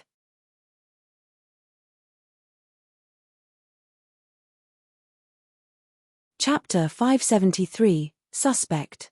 Chapter 573, Suspect. Sharon looked at Chen Zhao. She pulled her gun out at him. If you take another step forward, I'll blast your brains out. Chen Zhao could only stop his movements. Sharon looked at him. Why are you here? Do I have to answer you? Chen Zhao glanced at Sharon and then turned to Gaia. Let's go out to talk. Clenching her jaw, Sharon asked, the person inside is your friend, right? Don't you want to catch the person responsible? I don't need you to worry. Chen Zhao waved his hand. What if I know who it is? Sharon asked. Then go catch him. What are you doing here for? I don't have evidence. You don't have evidence, but we do? We don't even know who it is. That's why I need to get some valuable clues from your mouths, Sharon said. Chen Zhao looked at Gaia. Do you have clues? No, I got this officer's call and hurried over. What is your relationship with the victim? Sharon asked. I'm his coach, Gaia said. His boxing and fitness coach. Chen Zhao thought for a moment. I'm his sponsor.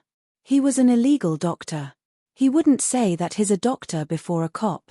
Do you know if he has any enemies? What kind of enemies? Those who had conflicts with him. I hit him every day, Gaia said. Does that count? No. Chen Zhao looked at Sharon. You say you know who the guy responsible is. Can you tell us who did it? I don't know either, Sharon replied. You fucking with me? Yeah, and what can you do about it? Fine. You win, Chen Zhao spat. He didn't plan on going up against Sharon. He couldn't offend American cops. Any slightly bigger actions could get him arrested. Gaia, what exactly happened? I don't know, but I suspect that it's related to the bankers. What bankers? The bankers for the competition's bet, Gaia said. Is there a suspect? No. There are around 100 bankers and I'm not familiar with them. Tiger doesn't have any enemies. They wouldn't break his arms with a baton after crashing a car into him. Third. Chen Zhao slammed a fist into the glass door. Sharon, standing in the distance, came over immediately. Looking at the glass on the ground, she said, What are you doing? I just leaned on the glass and it broke by itself. Thankfully, I didn't get too close. Otherwise, I would have gotten hurt. Chen Zhao brushed off the shards on his hands. Sharon glanced at the glass on the ground. The thickness of the glass door wasn't something that a normal person could break. Let's go talk over there. Chen Zhao pulled Gaia away. Sharon watched Chen Zhao's back, clenching her jaw. So, you're saying that you don't have any clue either? I can have someone investigate, but it won't be that easy. Chen Zhao touched his nose. Can we find the odds of those bankers? Gaia's eyes brightened. This wasn't hard to find out. After all, the bankers had to reveal their odds to the bettors. They couldn't hide it even if they wanted to, so their primary price was very easy to find. Wait, I'll call someone, Gaia said. You can find out now? It was only 5 a.m. Everyone was probably sleeping. This is when the gamblers are the most active, Gaia said. After a pause, Gaia put down her phone. Right now, for most of them, the odds for Tiger and his next opponent is 1.05 to 2.4. His rate is that much higher than his opponent. Chen Zhao was a bit surprised. Tiger KO'd all his opponents in the last 3 competitions. All the bankers have moved him up a tier. Chen Zhao squinted. What if news of Tiger getting hurt is spread now? They'll start to adjust the odds or even lock the handicap. Then, what if I bet that Tiger will win? Chen Zhao asked. Would they refuse to pay up? Most bankers wouldn't, at least on the surface. Gaia looked at Chen Zhao. You want to bet? Which odds have the biggest difference from others? Since Gaia suspected that the bankers or handicappers had attacked Tiger, then those bankers would definitely try to make a small fortune from this. Everyone knew that Tiger was clearly stronger than his opponent. The bankers could tell, the gamblers could tell as well. In a regular handicap, Tiger's loss rate would be much lower than his opponent. Only those irregular ones would publish a different rate to make a fortune from this. Gaia thought for a moment. Dawson Bank. Tiger and his opponent's rate is 1.7 to 1. Do you know who controls this one? No. Gaia shook her head. I don't care if they're responsible or not. Help me bet $50,000 there. Wait, don't do it yet. Do it tomorrow. What are you going to do? Wait for this build-up before betting. Then find some journalists to report about this. Other handicappers will definitely revise their odds too. Lend me some cash, Gaia said. I want to bet too. I'll do $50,000 like you. Oh, you promise you can get Tiger into the rings in 4 days, right? Of course. No problem. Gaia wiped her forehead and licked her lips. She looked excited. After all, this was a fortune. Anyone would be unable to suppress their excitement. Gaia and Tiger were different. Tiger was a pure athlete, a boxer. He was no different from regular people outside the rings. But if someone went up against Gaia, it would be suicide. She didn't have much power, but she had a lot of connections. If she wanted revenge, the consequences wouldn't be much smaller than those gangsters. Are you sure Dawson Bank are the ones who'd attacked Tiger? I'm pretty sure, Gaia said. It's not a normal handicap. Tiger is so strong, but they actually raised his odds. They wouldn't dare to do that unless they're sure Tiger would quit the competition because of this. Is betting that shady? Most handicappers are normal. The biggest possibility is them taking all the money. This usually happens when the bankers lose and can't afford the bet. But some bigger bankers would use all sorts of methods to get a higher return, such as controlling the result of the game. Tiger's attack is a classic example.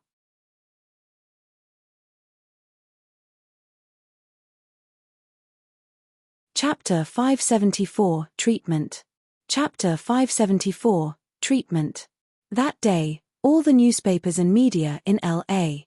were filled with one headline, famous boxer attacked on the street. There were also a lot of pictures that proved how serious Tiger's injuries were. There was even an interview with his doctor that proved this news. Chen, Tiger's loss rate increased. How much is it now? 7.5 to 1.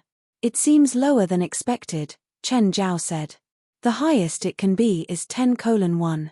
The current 7.5:1 is already really high, Gaia said. Buy it. Oh, and buy one for Tiger too. Then help him do the paperwork for getting discharged and bring him to my house. Okay. A while later, Gaia and Tiger arrived. Tiger had a cast on both arms. His face was covered in injuries and he had bandages all over. Mr. Chen. He started crying as soon as he saw Chen Zhao.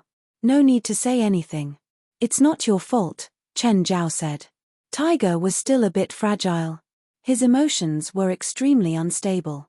Chen Zhao patted his shoulder. It's nothing. It's just a tiny injury, right? I'll let you stand on the podium again in 4 days. Mr. Chen, can I really? I'm so badly hurt. You can if I say so. You don't trust me? I do. In 4 days, beat up the opponent for me. Chen, do you need me to do anything? Chen Zhao took out a jug of purple brew. This is for you, but don't drink it here.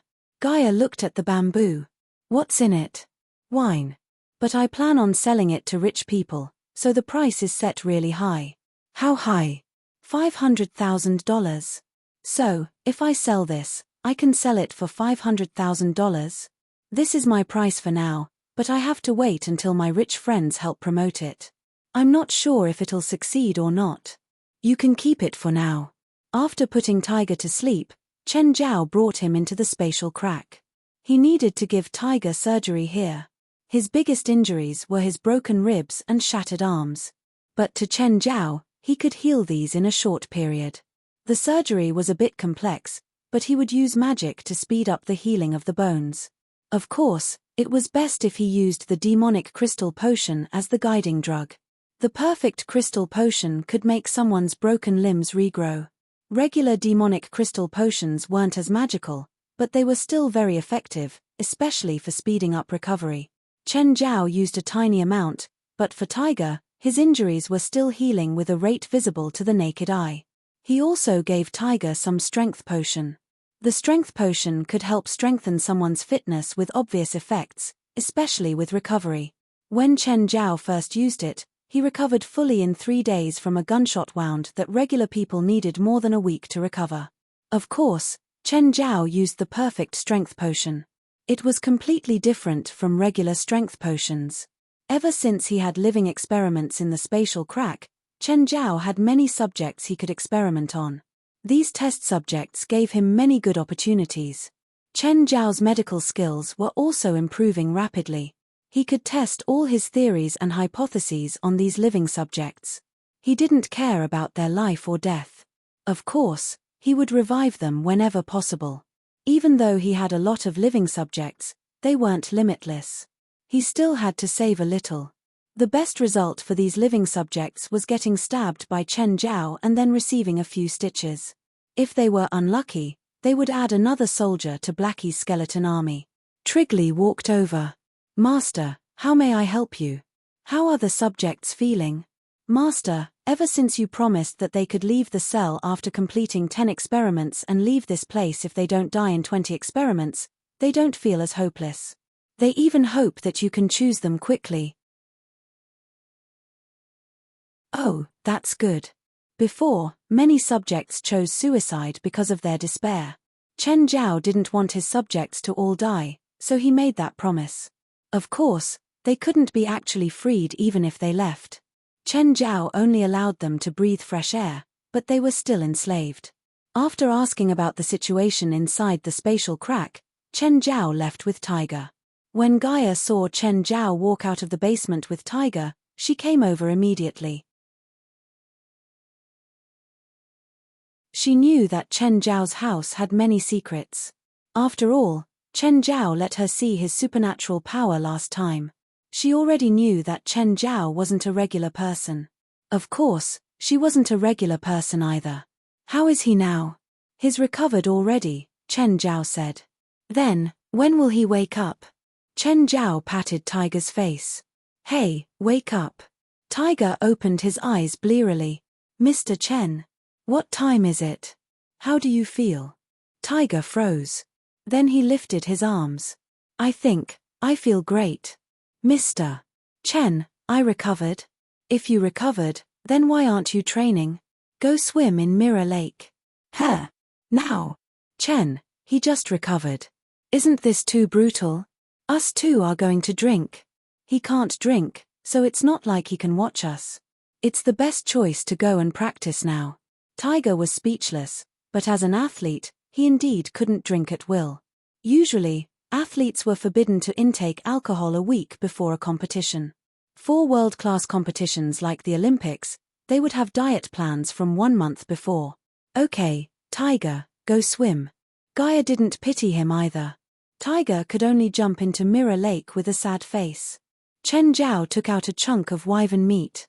"Come, let's eat." Gaia smelled the grilled meat and immediately sensed the familiar aura. It's from last time, but since you've activated your bloodline, you don't have to worry anymore. Eat as much as you can. It won't be as dramatic as the first time, but it'll still help you." Hearing Chen Zhao's words, Gaia grew braver and stuffed a chunk of meat into her mouth. "Tastes even better than my first time."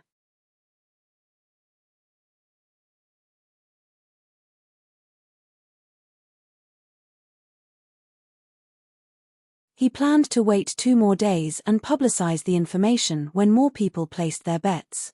This way, he would earn more money. But the news was publicized the second day. This meant he'd make less money. Ben thought that Tiger must have figured out his goal and contacted the media himself. He wanted to give Tiger more trouble, capture him and teach him a lesson. But Tiger was already in hiding, so Ben gave up on that. There was no point in fighting with a disabled man. Boss, after we adjusted the odds, the bets for Tiger are still more than $500,000. 3 of the bets are $50,000. Will there be any problems? Ha! What problems? Ben said, not agreeing. They just think that it's fake news, so they want to go for the smaller odds. There are always gamblers at our bank. This time, there's just a few more. No need to get scared. Why should we refuse them if they're willing to give us money? It was possible to win big with small odds, but it was very rare. Plus, in handicaps like this where the bankers control the result, the chances were practically zero. Why else did people say you lose 90% of all bets? These gamblers were mostly all bankrupt, because bankers would never lose. They always had a reason behind their odds. Take Ben for an example. In the beginning, he put the odds as 7 to 1 to attract gamblers to bet on Tiger. Then he would use illegal methods to disqualify Tiger from the competition. This way, he would make profit without any worry. For the next 3 days, Tiger was stuck in the gym the entire time. Gaia closed the gym to cover things up. Of the entire gym, only Ola knew what was happening. She'd also listened to Gaia's suggestion and bet some money with the bankers. However, Gaia and Chen Zhao bet money to mess with Dawson Bank. Ola bet with others, sometimes a few thousand, other times close to $10,000. This way, she wouldn't catch the attention of the bankers. Ola looked like an office worker, but she was just as involved in the gray areas as Gaia. Tiger trained like crazy. Anger burned in him. Gaia could see the difference in Tiger. His eyes had sharpened and even looked cruel. Before, Tiger had controlled his strength like Chen Zhao. But in the 3 days of confinement, he'd already broken a dozen sandbags.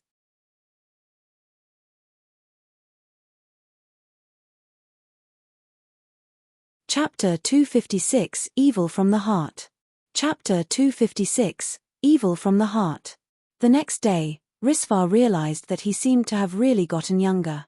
It was more obvious than yesterday. The muscles he'd gotten during school were back on him. This feeling was very strange.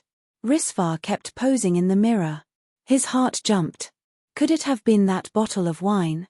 Had Chen Zhao invited him to drink the wine to make himself get younger? Risvar was 40 years old. He estimated that he looked to be around 30 years old now. To be honest, the change wasn't that big. He just looked a bit younger. If it really was the wine, then Del had drunk more than him, so he wondered what the man looked like now. Risvar put on his clothes and ran to Del's manor. He saw a muscular young man with a bare upper body. He was sunbathing next to the pool with just his boxers. Del? Who are you? Johnny. Del looked up. He didn't recognize Risvar immediately. Del, your body. I don't know. I don't know either. You look a decade younger. Del had been 28 years old, but because of his lifestyle, he'd gotten weaker. He'd looked like he was in his 30s. Now, he looked totally young. And what was with that perfect body? Risvar felt that Del's change was even more dramatic than his. Risvar's body had also changed, but it wasn't that big. Is it Chen's wine? Risvar asked. Didn't you give Chen that bottle? It's the original bottle, but the wine can't be it. Or maybe he added something to the wine. Del fell silent. Risvar looked at him and asked, Del, do you know something? No. I don't know anything. To be honest, I'm jealous of your figure. Del was quite satisfied to get his body back too. In the morning, Chen Zhao kissed Farley goodbye. Then he took the dragon meat out and fed it to Beelzebub, Raymond, Walter, Carrie, Obito's, and the silly twins. He also ate some dragon meat. It really tasted delicious. Just then, someone knocked on the door. Chen Zhao opened it to see a stranger standing there. Mr. Chen, please help me. The stranger started begging him as soon as he started talking. Who are you? Spike.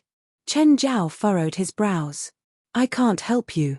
Mr. Chen, please. I beg you. Chen Zhao hated Spike to the maximum. This businessman had no trustworthiness at all. After he lost his money, he came to Chen Zhao to make him solve the problem. Nothing this good happened. I wanted 1 ton of natural pearls. You wouldn't sell it to me, so I found it from someone else. I don't need it anymore. There's no use finding me. I have no choice now. I owe so much money to the bank and loan sharks. If you don't help me, I'll go bankrupt. This has nothing to do with me. Chen Zhao pushed Spike out. Just as he was about to close the door, Spike raised his gun. He stared at Chen Zhao menacingly. If you don't let me live, I won't make it easy for you either, you chink. Mr. Spike, do you know what you're doing? My life is ruined already, so I'll make you die with me. Chen Zhao raised his leg and kicked Spike without mercy. To him, Spike was just a weakling. Even an amateur like Chen Zhao knew that he had to lift the safety to fire with that gun. This meant that Spike just wanted to scare Chen Zhao into agreeing. Maybe he thought that he could force Chen Zhao to buy his stuff with this childish threat. However, after getting kicked, Spike clutched his stomach in pain while lifting the safety. Chen Zhao just stared coldly at Spike without continuing to attack. After all, he still had a mortal body. He didn't want to block the bullet with his flesh. Spike carefully retreated and escaped into his car. Chen Zhao immediately called the cops. A while later, Leonardo and a policewoman arrived. Chen, I heard that you met an armed robber. Yes. Chen Zhao described what had happened.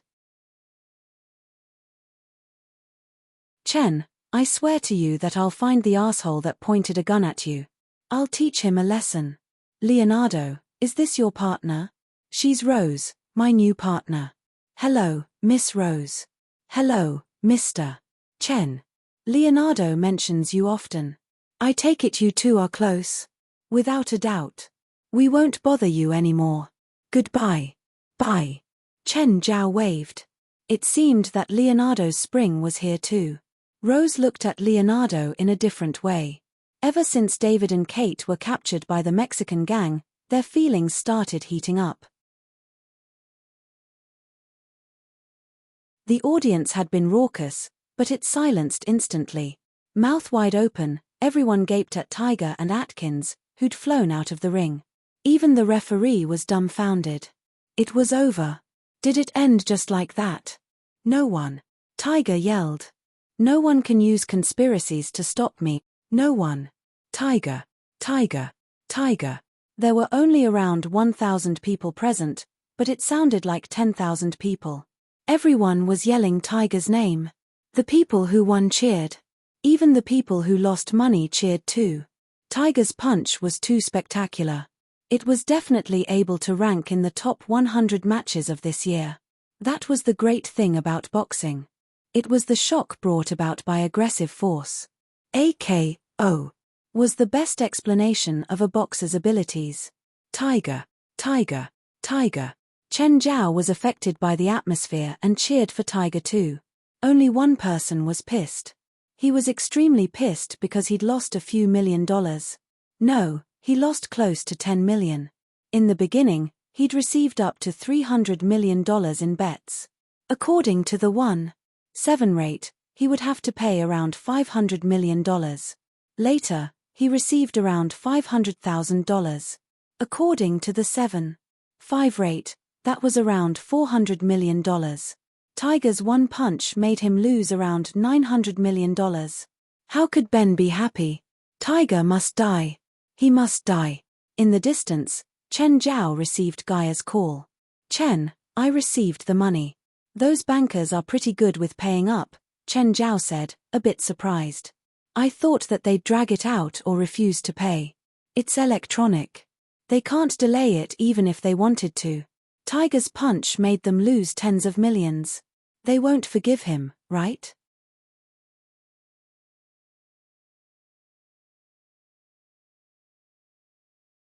Chapter 577, You go first, I'll take care of the back. Chapter 577, You go first, I'll take care of the back. Now we're waiting for them to fight first. Protect Tiger and don't let him get hurt. If he gets hurt again, I'm afraid he'll get PTSD. This will affect his future career. Okay, I understand.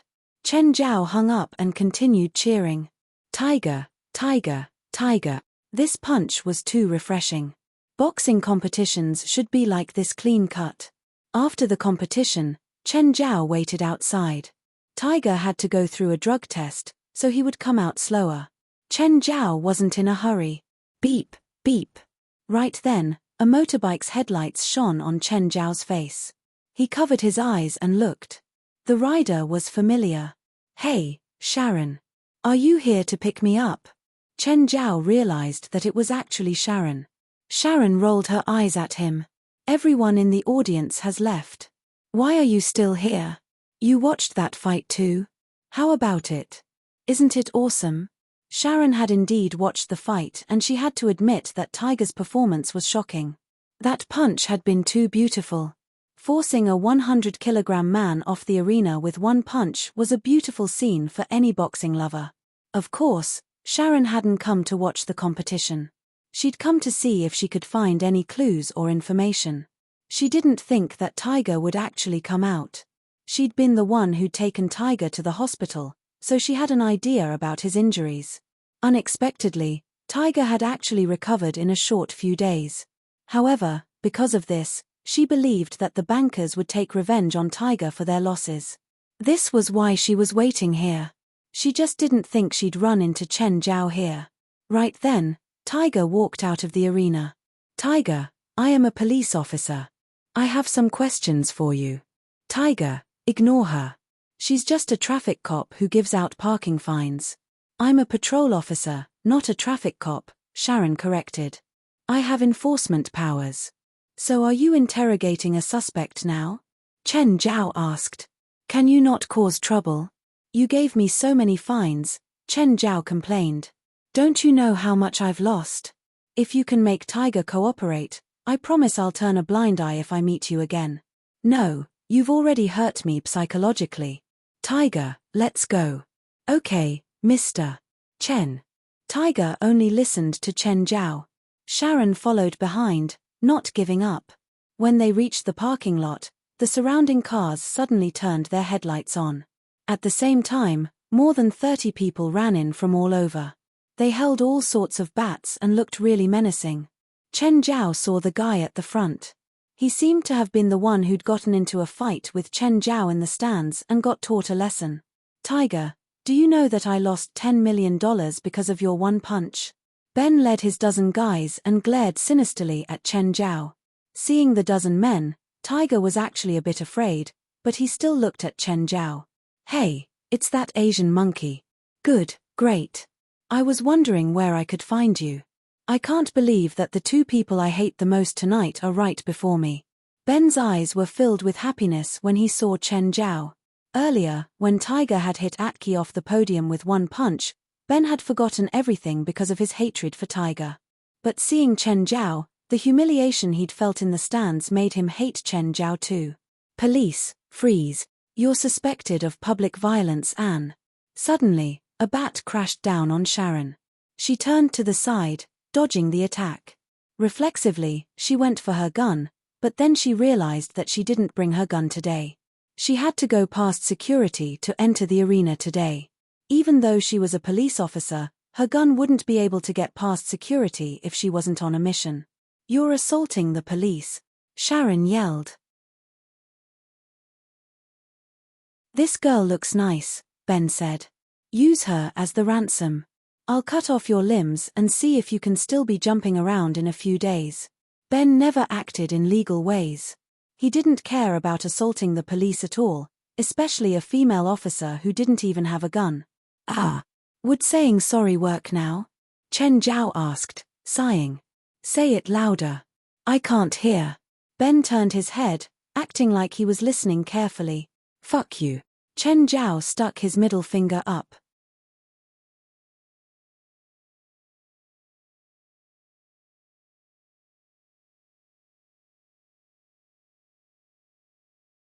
Chapter 578, He has met all the requirements to become an asshole.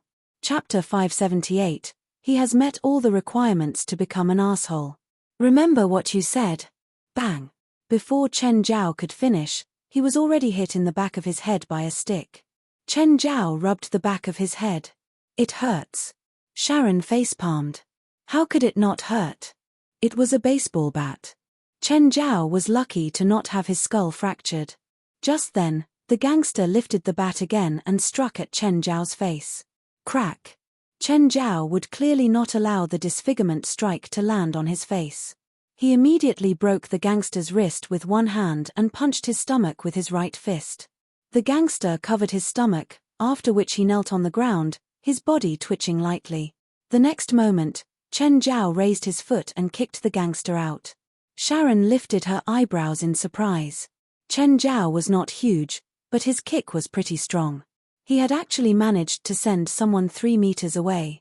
It seemed like he was not that weak. Thud. Just as Sharon was still thinking, Chen Zhao suddenly swept out his arm. A gangster was almost split into two together with his bat. When Sharon saw the gangster being hit by Chen Zhao's hand, she thought she was watching a slow-motion scene. The gangster's expression became painful, his body became distorted, and he eventually flew backward. Ah! It's been so long since I last hit someone. What an amazing feeling. Chen Zhao stretched his arms, exercising his shoulder bones. Tiger had just beaten someone up today in the ring. He also felt great. However, after seeing what Chen Zhao had just done, Tiger thought that he would never train with Chen Zhao again. Go, what are you waiting for? Kill them. Especially that Asian. Ben Freud roared. Ah! A gangster was sent into the air by Chen Zhao's punch. Sharon watched the fight at the side. She had learned how to fight before. She knew that the strength needed to send a person vertically upward was completely different from what Tiger had done in the ring. In addition, the two punches also had different powers. It was easy for Tiger to use all his strength in the right hook. On the other hand, Chen Zhao could use at most half of his strength in the vertical uppercut. But he still managed to send the gangster 2 meters into the air with the blow. Has he always been so strong? Sharon asked in disbelief. She had originally thought that Chen Zhao did not know how to fight. When Chen Zhao fought, she thought that he was a mere novice. However, from the look of it, Chen Zhao was in fact a skilled fighter. One time, he broke both arms of a top professional boxer in one punch. That person's quit professional boxing now, Tiger said. I'm Mr. Chen's student. Sharon found Tiger's words more unbelievable. That asshole is actually so powerful. But he actually watched me fight just now. I was hit so many times. He has met all the requirements to become an asshole. Suddenly, Chen Zhao's eye of shadow vision opened. Danger. Instinctively, Chen Zhao dodged to the side. Bang! Blood erupted from the chest of the gangster before him. Ben Freud was pointing a gun at Chen Zhao. Unfortunately, Chen Zhao was too fast. He could not lock onto Chen Zhao. Chen Zhao covered his body with Qingyi armor at once. He had never used Qingyi armor to block bullets, so he did not know how effective it would be. Anyhow, Qingyi armor could block some damage from the bullet. Chen Zhao dodged left and right. Ben Freud fired 3 times but did not hit Chen Zhao at all. However, Chen Zhao had already charged before him. Ben lowered the muzzle and pointed at Chen Zhao. Locked. Ben was about to shoot. The next instant, he saw his arm flying in the air. Sharon and Tiger watched in horror. They saw Chen Zhao suddenly grab Ben's arm and shoulder, and then simply pulled it. Immediately, Ben's arm made a perfect trajectory in the air. Tiger paled as he recalled the past. He suddenly realized how lucky he was. He had actually challenged Chen Zhao in the past. It was good to be alive. Sharon was similarly dumbfounded. Little did she expect Chen Zhao, who would bullshit with her every time after receiving a ticket, to have such a terrifying side. My arm. Ah. I'm gonna kill you. I'm gonna kill you. Chen Zhao grabbed Ben's right shoulder with one hand. Crack. He crushed Ben's right shoulder directly. Ah. Say sorry, Chen Zhao said. Ah. Chen Zhao twisted Ben's ear. If you can't hear me, you won't need your ears anymore. Sorry. Sorry. Sorry. Ben obviously did not expect Chen Zhao to be so frightening. That's better. Chen Zhao let go of his ear but instead grabbed his chin. But your pronunciation is worse than a foreigner like me. Let me correct it for you. Sharon covered her eyes. She saw Chen Zhao kill Ben. No, he didn't kill him directly. Perhaps Ben could still survive. But his chin was totally crushed. Chen Zhao looked at the rest, after which he rubbed the blood on his hands. Everyone shivered uncontrollably. There was no way he was human. How could he do such a cruel thing? Ms. Sharon, can I kill all of them? Sharon's face darkened. Even though Chen Zhao was acting in self-defense, if he continued killing, it would become murder, or more accurately, massacre. The gangsters lowered their bats. They did not dare to fight Chen Zhao anymore. It was horrifying to see Chen Zhao fight. Those who had been hit by him were either dead or disabled. Who wants to die? If you don't want to die, drop your bats now, Sharon shouted. Meanwhile, she grabbed her phone to call her colleagues. A fight has just happened in the parking lot outside LA Memorial Coliseum. There are casualties. Call the ambulance. Are any of you still unhappy? You can fight him now. The gangsters bullied the weak but feared the strong. Nevertheless, Chen Zhao was heavily outnumbered, so they were somewhat reluctant. Just then, Chen Zhao punched the hood of the car beside him. With a loud bang, the hood was completely distorted, depressed in the center and raised at the sides. Do it quickly if you want to. I don't mind breaking all of your bones. Thud, thud. Finally, the first gangster dropped his bat, and then the second and the third. You need to pay for deliberate damage to the car. Sharon looked at the car that Chen Zhao had destroyed. I'll include it in the report. Chen Zhao was annoyed at this very serious policewoman. How about I kill you too?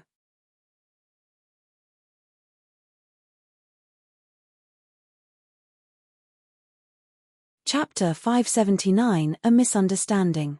Chapter 579, A Misunderstanding. The police came. David brought his men over. Chen Zhao and David hugged warmly. Chen, it's my birthday this weekend. Instead of asking about the situation, David's first words were to invite Chen Zhao to his party. Sunday? Chen Zhao asked. Farley and I'll be there. Oh, and how long will I have to stay at the station? Okay, let's talk about what happened here. I hope you can give me a good reason. Otherwise, you'll miss my party.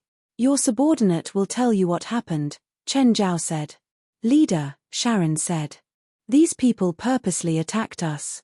That guy even shot at Mr. Chen with a gun. Are you hurt? David asked. I'm fine. Sharon had gotten hit on her shoulder and arms, but she could take it. And him? David looked at Tiger. My student, Tiger, professional boxer and a college student at UCLA. The one I crushed the jaw of is one of the bankers. He'd attacked Tiger a few days ago. This time, because Tiger won the competition, he lost a fortune, so he carried out this attack. Okay, take your student back now. I'll call you if it's needed. Thanks, David. We're brothers. Chen Zhao led Tiger to the car. Tonight, Tiger had actually gotten frightened.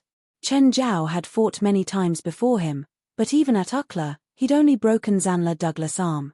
The other students had gotten beaten up, but they'd only needed casts. No one had any lasting effects. This time, Chen Zhao's actions had been bloody. He'd ripped the man's arms straight off. That bloody scene increased Tiger's fear and respect for Chen Zhao. Tiger, I helped you bet $50,000 at that bastard's bank. According to the odds, you'll get $375,000. Huh? Tiger was dazed. He didn't think that Chen Zhao would actually help him bet. No, instead of betting, it was more like giving him money. If this bet had lost, Chen Zhao would be the one paying out of his pocket. In other words, it was Tiger's if they'd won and Chen Zhao's if they'd lost. Tiger was suddenly so touched. However, I can't give you this money at once, Chen Zhao said. I'll give you $20,000 for winning this round. You can use the money to help your family. Of course, you can also use it to improve your own life. But you're just starting your career. Don't think about using the money to go party and fuck around. I'll allow you to rest occasionally, but if you dare to touch things you shouldn't, I'll throw you to the sharks. Mr. Chen, I swear I'll never touch those things. Chen Zhao knew that the sports and entertainment circle had high drug rates. Many entertainment and sports celebrities ruined their lives over these things. So, as long as Tiger was still under his control, Chen Zhao wouldn't allow him to touch those things. Even if he so much as tried them, Chen Zhao would make him regret it. Mr. Chen, will those people take revenge on my family? Why do you think Gaia didn't come today? Chen Zhao glanced at Tiger. The scariest thing about Gaia isn't how good she is at fighting. Instead, it's that she can make anyone she wants disappear without a sound, even a gangster. Tiger shuddered. As expected, he couldn't mess with either Chen Zhao or Gaia. He promised himself to never get into a conflict with them. Chen Zhao patted Tiger. Okay, you're home. After dropping Tiger off, Chen Zhao planned on going home too. But after 3 blocks, someone suddenly crashed into Chen Zhao's car. Chen Zhao stopped, but then a figure rushed out. Get out, now. The man came to the window, aiming a gun at Chen Zhao. Chen Zhao rolled down his window and swore. Fuck you. Fuck, Chen, why's it you? Fuck, that's my question. Why is it you? Chen Zhao was speechless. So was Marjorie. This was like a flood destroying a water god's temple. Just then, a few other people rushed over. Seeing Marjorie standing beside Chen Zhao's car, they started shooting. Marjorie ducked straight into Chen Zhao's car. You want to kill me? I didn't know it's you. Marjorie was frustrated too. Chen Zhao was the one he trusted the most in the world. Chen Zhao was also the only one he wouldn't hurt. But who would have known that he would run into Chen Zhao when he wanted to steal a car? Faced with so many people shooting, Chen Zhao could only duck below the windshield. Floor it and charge over, Marjorie said. I'll take care of the rest. Without looking up, Chen Zhao floored the gas pedal and went for the people. They hurriedly dodged to the side, but because Chen Zhao couldn't see, the car crashed into the railing. Marjorie had already slipped out of the car. Bang, bang. Chen Zhao saw from the rearview mirror that Marjorie had killed 2 people. He also slipped out of the car and moved to the people's side. They currently had a few bushes between them and Marjorie and were shooting into it. They were completely focused on Marjorie and didn't notice Chen Zhao. Taking a deep breath, Chen Zhao gestured at Marjorie. Marjorie's expression went blank. What did that gesture mean? Suddenly, Chen Zhao charged at the people's backs. He was too fast. They couldn't even process what was happening before Chen Zhao had already charged into them. Marjorie was unable to shoot now. He didn't care about anyone else, but he couldn't shoot at Chen Zhao. With Chen Zhao so close by, the people panicked too.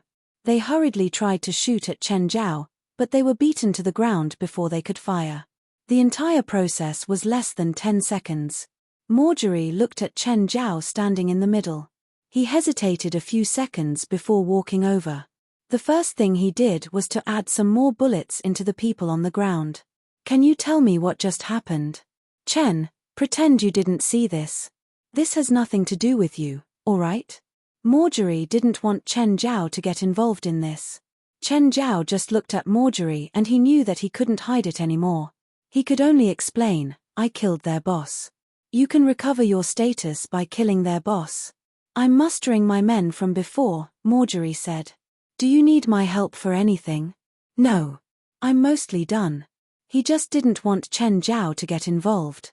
Then what about Victoria?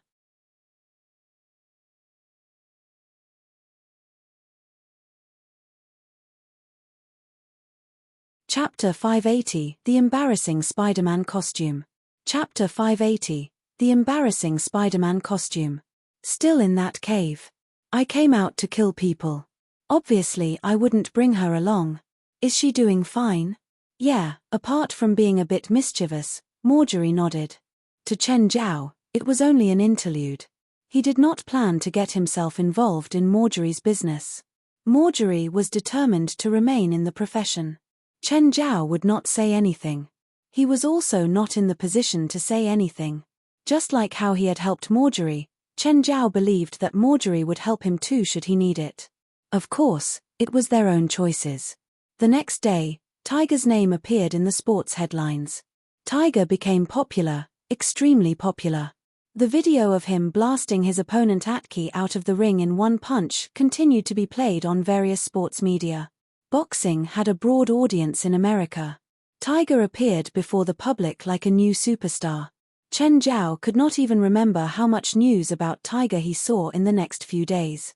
Some of the media managed to dig out most of the inside story, such as what Tiger had said during the match. Of course, Tiger also enjoyed the pleasure of being famous. Wherever he went, he would attract countless stares, especially in the fitness center and the college's boxing club. Everyone viewed him as a hero. Nevertheless, there were also people who had doubts about him. They believed that Tiger was only lucky.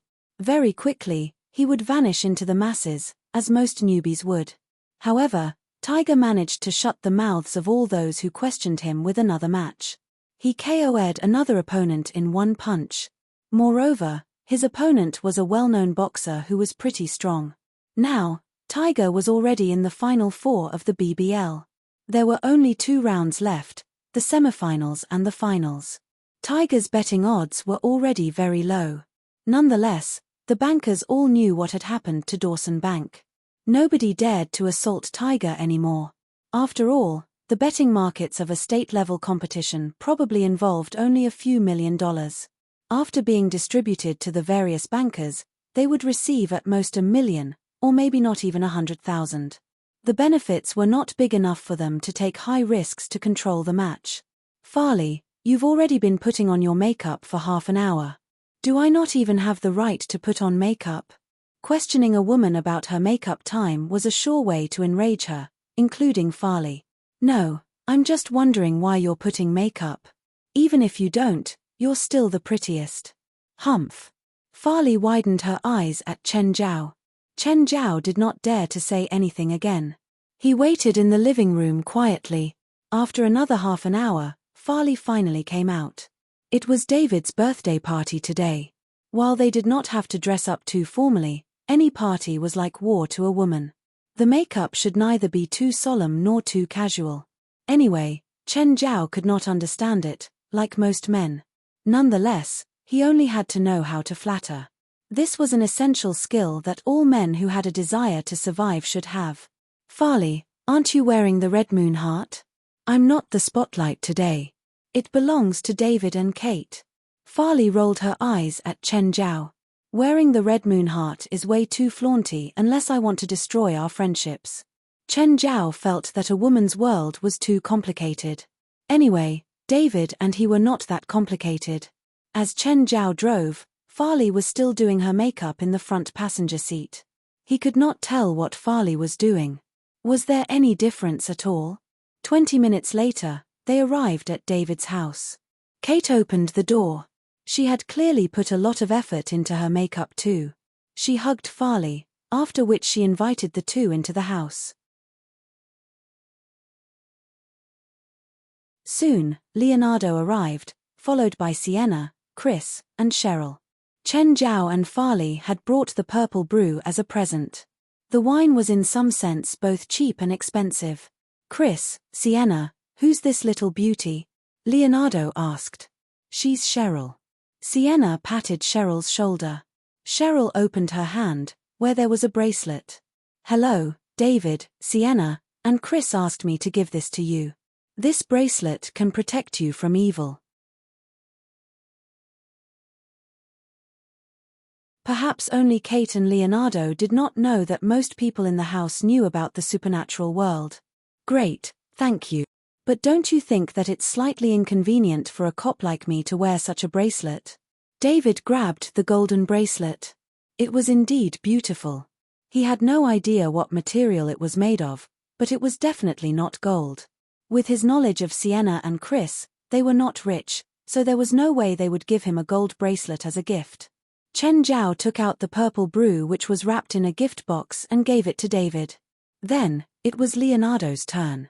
To everyone's speechlessness, Leonardo took out a Spider-Man garage kit. Fine, it was Leonardo's interest. David happily accepted the item. The party formed a circle, eating, drinking, and chatting. When Chen came to my birthday party that time, He cosplayed as Spider-Man, Leonardo said. Oh, Leonardo, when's your birthday? Kate asked. 3rd of January, Leonardo replied. Kate, are you going to give me a present? How about you introduce me to a girlfriend instead? I really want to see Chen cosplaying Spider-Man, Kate said with a smile. Wait, I have a Spider-Man costume at home. Chen, do you want to try it? David said. What? Why do I have to cosplay Spider-Man? I don't like Spider-Man. Come, try it. Ignoring Chen Zhao's refusal, the group approached him and attempted to remove his shirt. Fine, fine. Let go of me. I'll go and change myself. Damn, why do I have to dress up like a clown? Chen Zhao went to the room and changed into the Spider-Man costume. He looked at himself in the mirror. No matter how he looked, he found himself really awkward. Chen, stop hiding in the room. Come and let us see. Haven't you seen in the past? Why do I have to do it again? I haven't, Kate said. You're always so serious. It's rare to see you embarrassed. Take a video. Everyone took out their phones, including Farley and Cheryl. Didn't you already make videos that time? Chen, make a pose. Shoot the webs. Climb the wall. Hang upside down on the beam. There isn't a beam in the house. Chen Zhao's head hurt. David was the birthday boy, so he had to cooperate. Remember this. When it's my birthday, I'll make all of you regret it.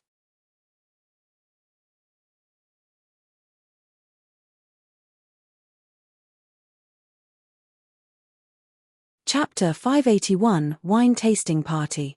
Chapter 581 Wine Tasting Party. On the way home, Farley looked at Chen Zhao with a smile in her eyes. Chen, you don't like tight clothes? No. Chen Zhao shrugged. But those tight clothes embarrassed me. Actually, you look hot even when you wear that. Then, how about we cosplay tonight? I'm driving. Don't move. Oh, did you feel that Kate and David are kind of weird? It's normal, Chen Zhao said. The last time we had our housewarming party, Kate didn't come. David kept hesitating when talking about Kate and even avoided the question. Will they break up? Chen Zhao didn't reply. It wasn't good to wonder if another couple would break up.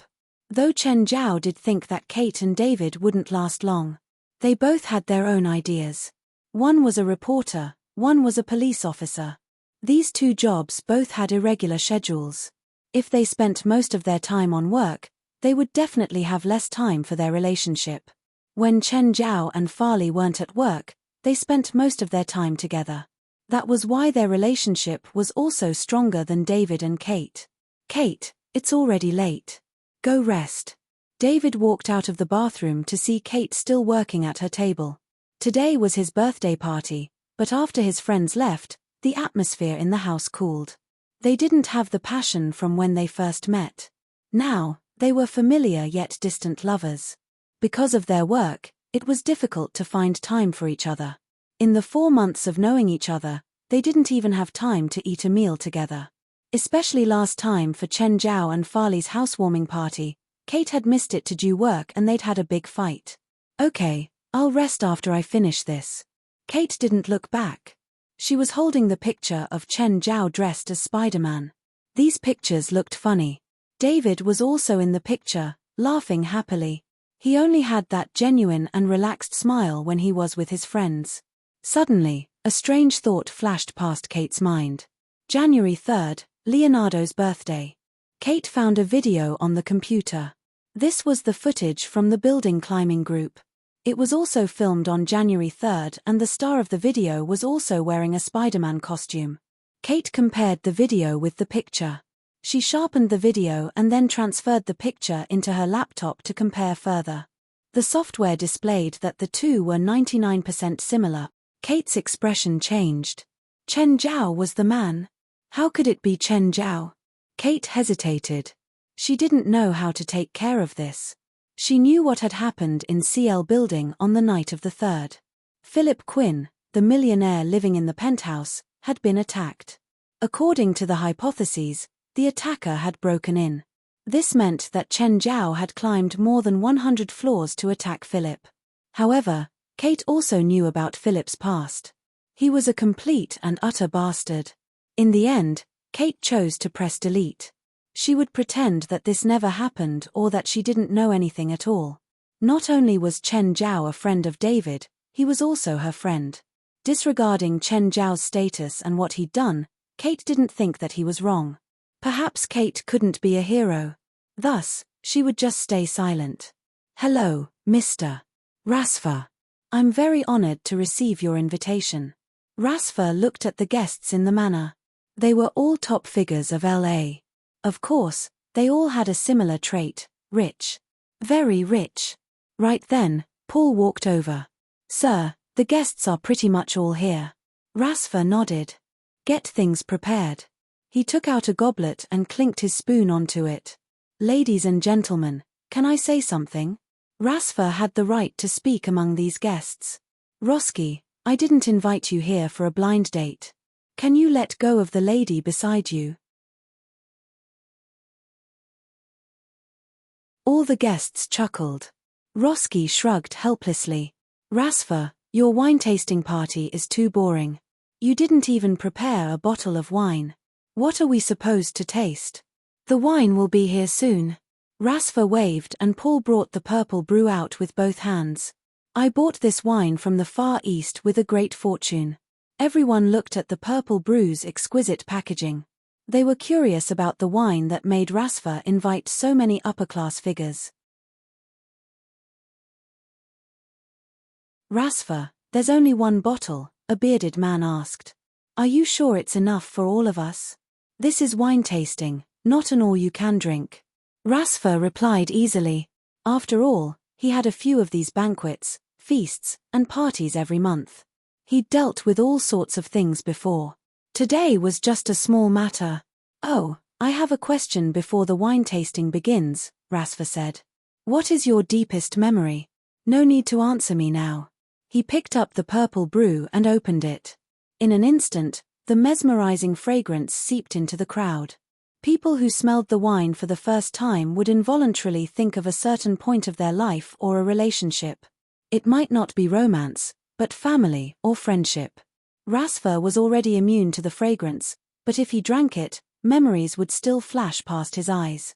He'd already forgotten some of them, but he would remember again after drinking. This was a special experience. Rasfa even thought that this wasn't wine but emotions. Some of the guests in the hall were murmuring. Others shed tears by themselves. Even others were already sobbing and breaking down. Strong and deep memories and feelings all flooded out now. Even the ones who thought they were strong couldn't resist the intense emotions. They were all immersed in the feelings. Rasfa smiled at the tearful guests. He had a satisfied expression. Even though he'd had the same reaction when he first tried the wine, at least he didn't lose it in front of so many people.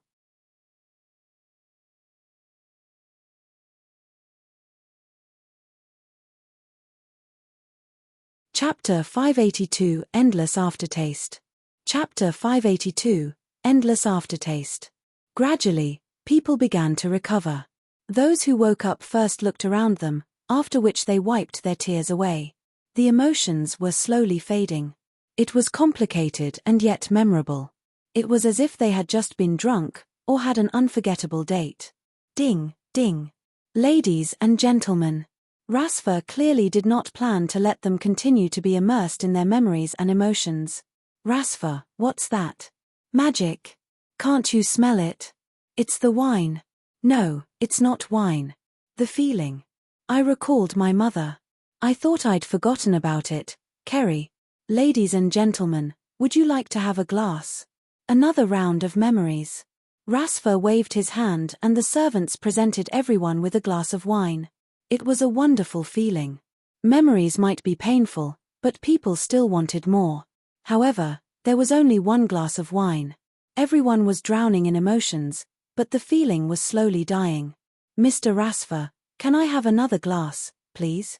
"Thanks," a lady said. "I would like to have another glass too. It feels great." "Sorry, but I'm afraid I won't be able to satisfy your requests," Rasfa said with a smile. "Why? Why are you being stingy with just a glass of wine? You've seen for yourself, there's only a bottle." At least I only have this bottle. I've given all of it to you.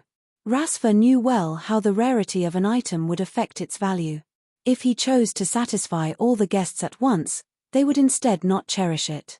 By allowing only a tiny sip, the guests would enjoy the moment even more. It was Rasfa's personal experience. The best thing was one that a person wanted but could not get. You should have prepared more. Rasfa, you shouldn't treat your guests like this. Everyone was complaining, even those who had painful memories.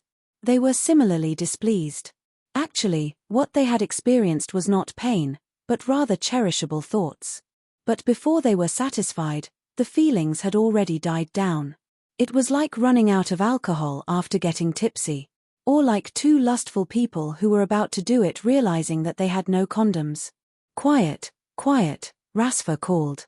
Everyone, you should understand by now how precious the wine is. It's not that I'm unwilling to prepare more. I don't actually have more. Mr. Rasfa, may I know where you got the wine from? From the East. It's a very old winery. Do you know how much I paid for the wine? Not money, but I made many promises, Rasfa said. The mysterious East. A dreamlike wine. It's just a glass of wine, but I've experienced life. I feel younger. I've had another date.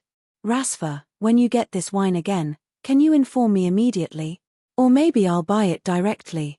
Mr. Rasfa, me too, no matter how much it costs.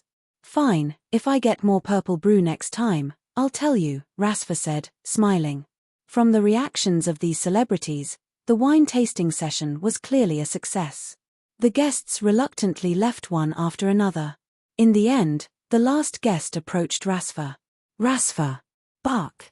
Rasfa hugged his old friend. You cunning asshole. Wine from the East. I don't believe that, Bark said, laughing. Of course, Bark knew Rasfa's aim. He was trying to either gain benefits or expand his social circle. As long as everyone craved the wine, Rasfa could easily extend his social network. While Bark wanted the wine too, he knew that Rasfa would not agree. You didn't stay to curse me, did you? Is there any use in cussing you? Will you tell me the source of the wine? Of course not. Don't even think about it. I'll be holding an auction on the top floor of Hilda Hotel, 7th of May. Get me a bottle of the wine to put on the auction, Bark said. It can attract more rich people to the event. Bark was a businessman, specialized in the sales of top-tier luxury goods. He did not have a company behind him. Instead, he would fight for goods and bidders with his own reputation. Nevertheless, he had been in this profession for 50 years already. The auction deals made under him summed to a total of over $10 billion.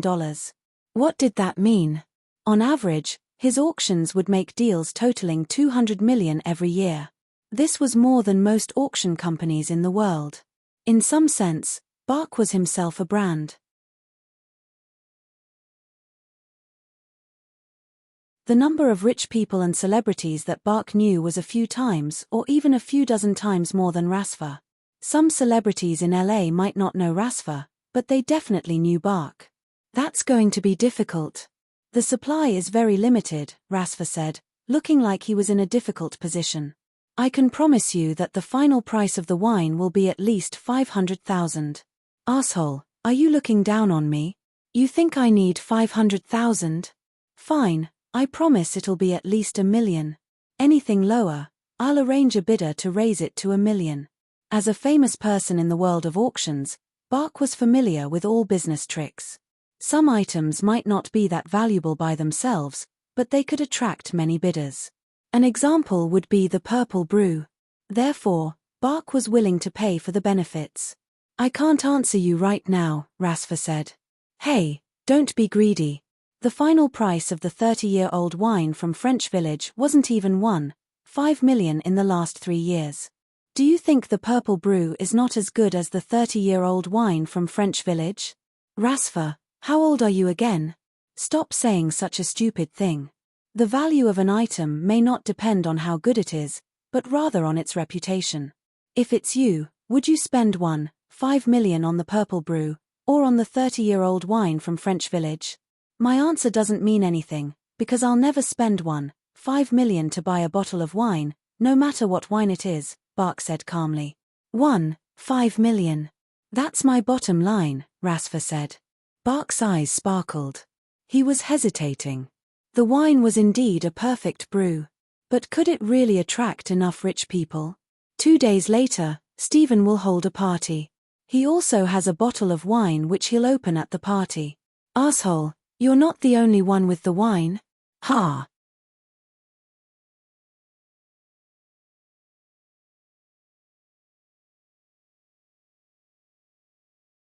Chapter 583 Old Bastard Attacks.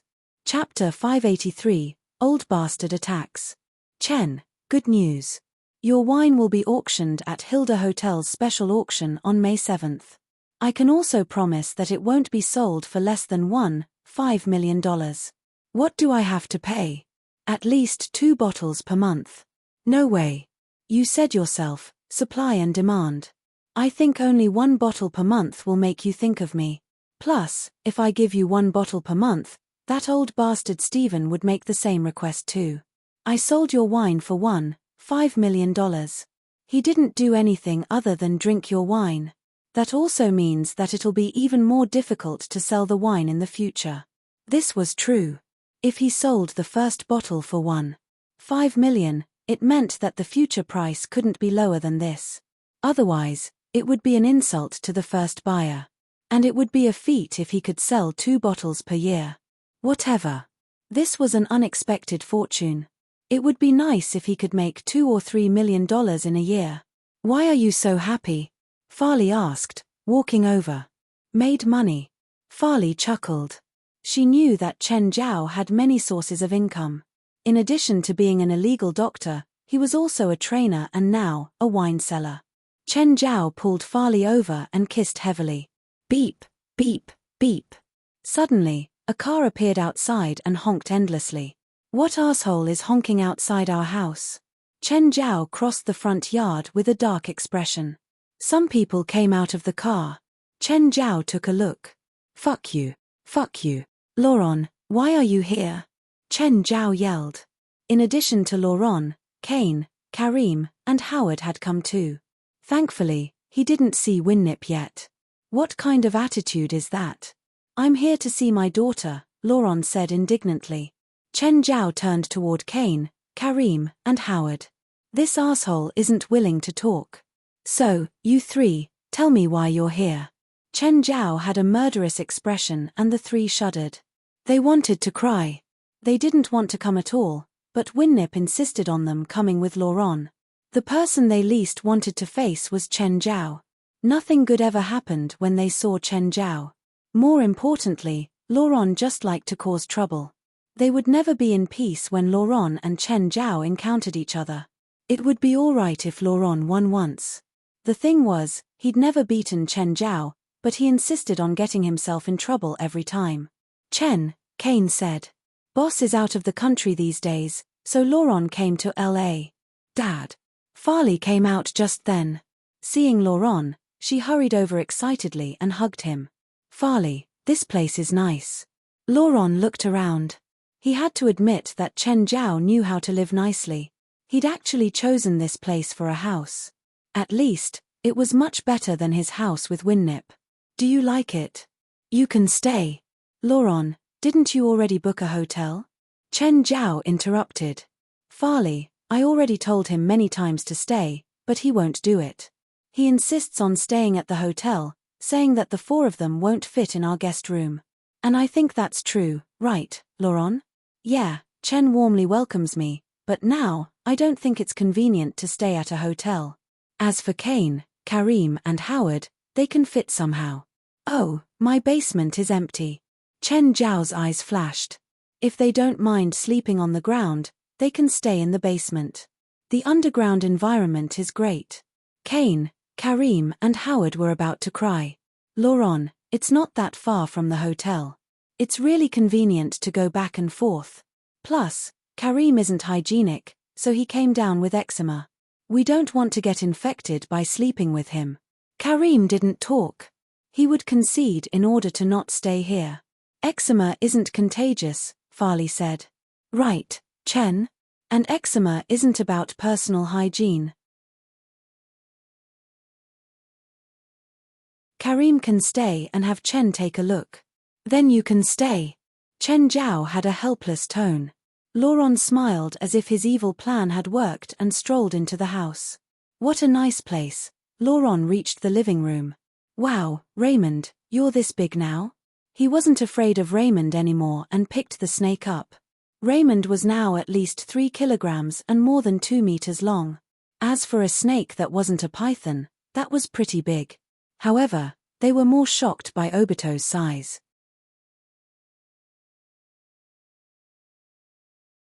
With his thin tail, he was close to 5 meters long and completely unlike the lizards that they knew. Chen Zhao went to the kitchen. Right now, Farley was making tea for them. Farley, your dad doesn't seem to be eating healthily these days. Don't let him drink wine. Oh, got it. Farley didn't overthink it. She always trusted Chen Zhao's diagnoses. Smiling warmly, Chen Zhao brought out a bottle of purple brew. Wow! So sweet. Having a nose as sharp as a dog's, Laurent practically started floating. He quickly began crying. Winnip, I miss you so much. I remember that woman from town. I promised her to get out of the fire together. I miss my grandma. Laurent, Karim, Kane, what's wrong? Howard was the only one with no heart. He didn't know why they were crying. I'm okay. I'm just thinking of the past. Farley, what's that smell? It's so fragrant. Oh, that's the wine that Chen brewed. Give me some. I'll have a taste of his wine. Dad, you can't drink it, Farley said. Why? Laurent was instantly upset. Chen says that you have an alcoholic liver. You're not allowed to drink. Have Chen give you some treatment. I don't have an alcoholic liver, Laurent refuted. Your mom never lets me drink.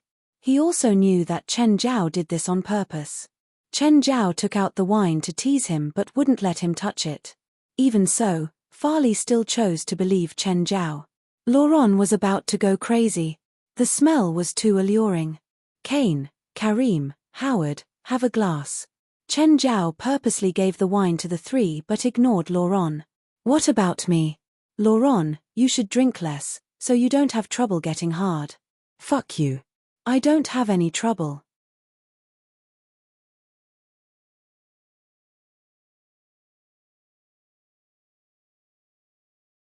Chapter 584, Clash in the Parking Lot. Chapter 584, Clash in the Parking Lot. A few assholes were living here now. Chen Zhao and Farley's two-person world was completely gone. Chen Zhao was annoyed. Laurent was just whatever. After all, he was Farley's father. No, they must be driven away. They couldn't be allowed to destroy his two-person world with Farley. Laurent, do you want to go in the water? Mirror Lake is really soothing. No, Laurent refused directly. Just as he'd always been trying to trick Chen Zhao obviously wanted to trick him too. Who knew if the water was safe or not? Dad, Mirror Lake is really safe.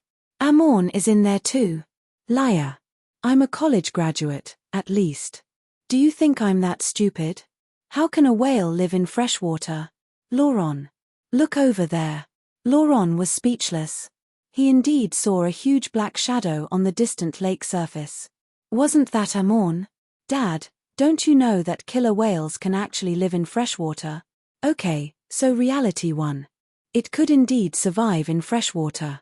What could Laurent say? In order to welcome Laurent and the others, Farley suggested a barbecue party. After everyone busied around, the pets gathered around too. It wasn't their first time interacting with the pets. Other than Simba and Nana, all the others were quite familiar. Chen Zhao looked around and then dragged Kane to the side. Kane, when is that old bastard getting out of here? Chen, I don't know. Kane looked helplessly at Chen Zhao. He wanted to run away too. It wasn't like he wanted to live under the same roof as Chen Zhao. I'll book a hotel for you three tomorrow, Chen Zhao said. You three go live there. Okay. Kane felt freed. He completely agreed with Chen Zhao's suggestion. And if that bastard has anything planned for me, make sure to let me know. Got it. If you three dare to get involved, ha. Our grapevines need some more fertilizer.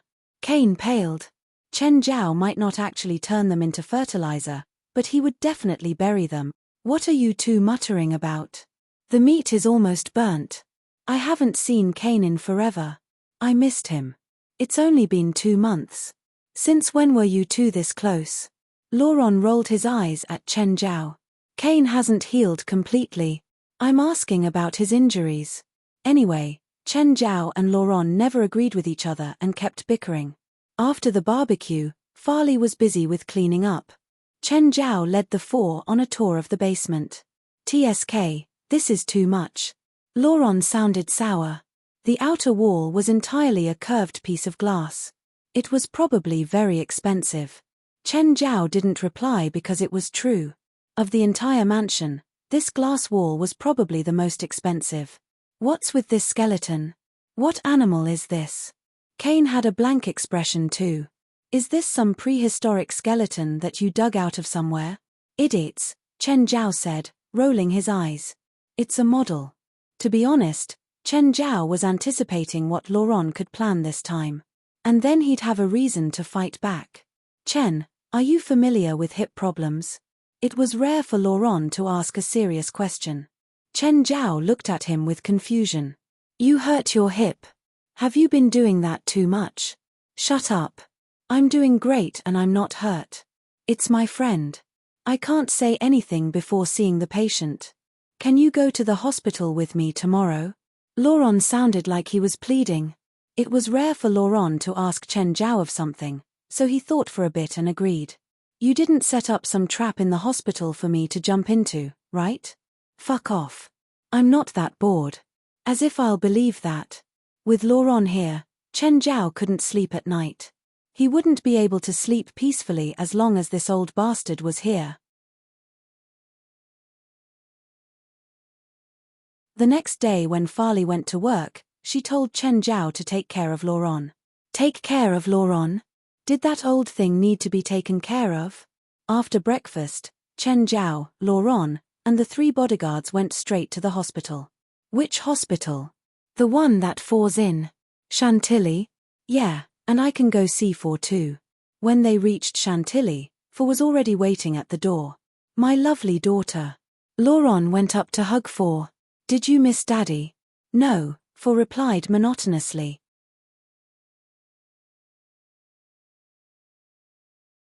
Four wouldn't play along with Laurent like Farley. She said whatever she wanted to say and didn't care about Laurent's ego. I came all the way to the hospital to see you. You hurt me. Stop acting in front of me. I'm not Farley. Four looked annoyed. Okay, can you take me to see my friend? You all go in first, Chen Zhao said. I need to park the car. After parking it in the lot, he got out of the car and was hit in the shoulder. But the tall and thin guy who hit Chen Zhao didn't apologize. He walked forward without even looking at Chen Zhao. Chen Zhao frowned, but this wasn't strange. There were impolite people anywhere. Just then, the man seemed to realize he forgot something. He patted himself and then came back. He bumped into Chen Zhao again. This time, Chen Zhao didn't go easy on him. When the tall and thin guy hit Chen Zhao, it was like running into a wall. Ah! He fell to the ground. Chen Zhao loomed over and shot him a glance. Then he walked around, lips curled. Hey, stop. The guy stood up and ran over to grab Chen Zhao's shoulder. Shouldn't you apologize if you hit someone? You hit me. I didn't hit you. You looking for a fight?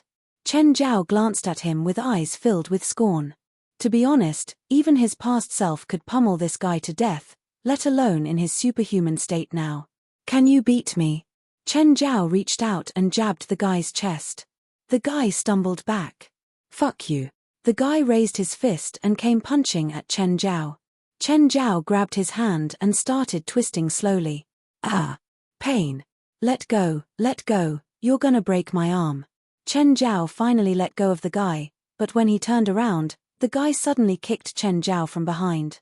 Even with his back to him, Chen Zhao still knew what he was doing. He moved to the side while turning and punching. Ah! Blood started spurting out of the guy's nose.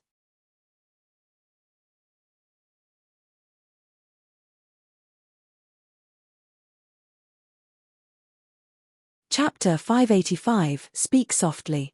Chapter 585, Speak Softly. What are you doing? Just then, a few people came over. Marin, what happened? That fucker hit me. He hit me, the tall and skinny guy named Marin cried out, pointing at Chen Zhao. His nose was still spewing blood.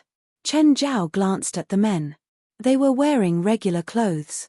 They probably weren't doctors or workers here. The leader was in his early 30s and had his hands stuffed in his pockets. He was dressed nicely and had a light smile on his face.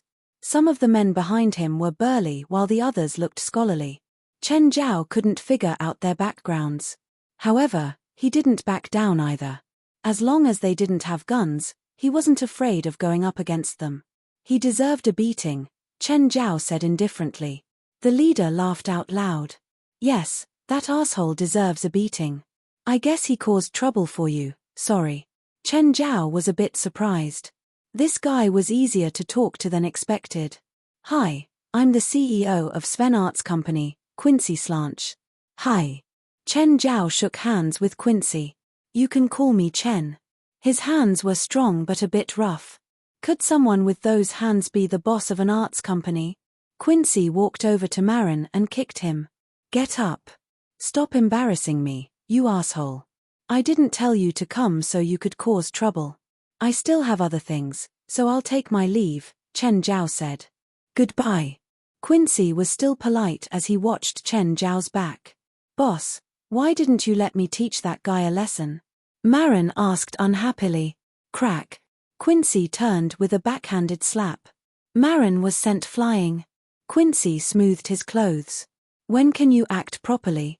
We have to keep a low profile instead of causing trouble wherever we go. Marin was hit and didn't dare to make another sound.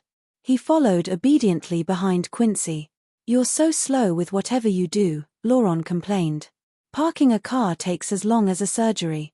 If you keep talking, I'll send you to the surgery room. 4. Look at this bastard. Do you think Farley would be bullied by him? Laurent instantly went to 4 to complain. 4 already knew that Chen Zhao and Laurent didn't have a smooth relationship. She didn't feel like talking to them and rolled her eyes at Laurent. It's none of your business. Can you stop Farley if she wants to be with Chen? Stop causing trouble. You're all bullying me. Laurent's face was filled with anger. Okay, which room is your friend in? 4 was getting impatient. Zone B, room 450. 4th floor, take a left after the elevator, 5th room, 4 said. I still have other work. Go over by yourself. With that, 4 left with her hands in her pockets. Your own fault, Chen Zhao said gleefully. Laurent looked at 4's back with an unhappy expression. They found room 450 in Zone B. Laurent pushed the door open and went in. This was a shared room with 6 patients. Ha! Assand. Laurent was super loud and just started calling out to his friend. Chen Zhao saw a bald guy in one of the beds. He looked a bit familiar for some reason. Where did Chen Zhao see him before? The bald guy looked at Laurent and also started yelling, Speak softly. This is a hospital room. Chen Zhao was speechless. People really did turn into their friends. Where's your big beard? Ha. Laurent went to the bed and started laughing at the bald guy's clean face. He even annoyingly went to touch Assand's chin. Assand lost his temper and tried to hit Laurent, but he couldn't get up. He glanced at the people behind Laurent. Finally, his eyes landed on Chen Zhao. Ah, it's you. You know me. Chen Zhao thought they indeed had met before. It's you. It's because of you that I got run over. If not for you, I wouldn't be laying here. I don't remember running someone over.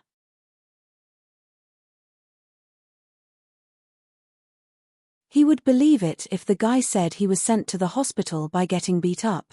But it was bullshit to say that Chen Zhao had run him over. Chen Zhao drove slowly and followed all the rules. Did you forget?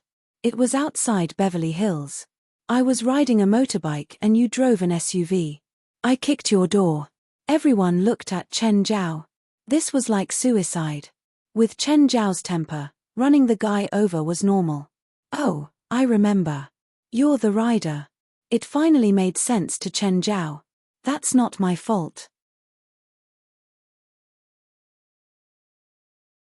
Plus, I'm the one who called the ambulance for you.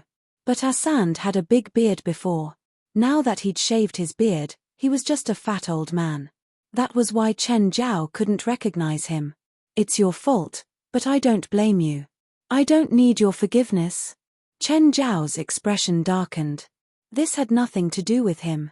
That asshole had gotten hit after running a red light. And the person responsible had run away. Asand, he's a doctor. He's here to help you. Kid, you can help me stand up again. I've been laying in bed for almost 2 months. I think I'm rotting away. Wait. Chen Zhao picked up the records hanging on the side of the bed.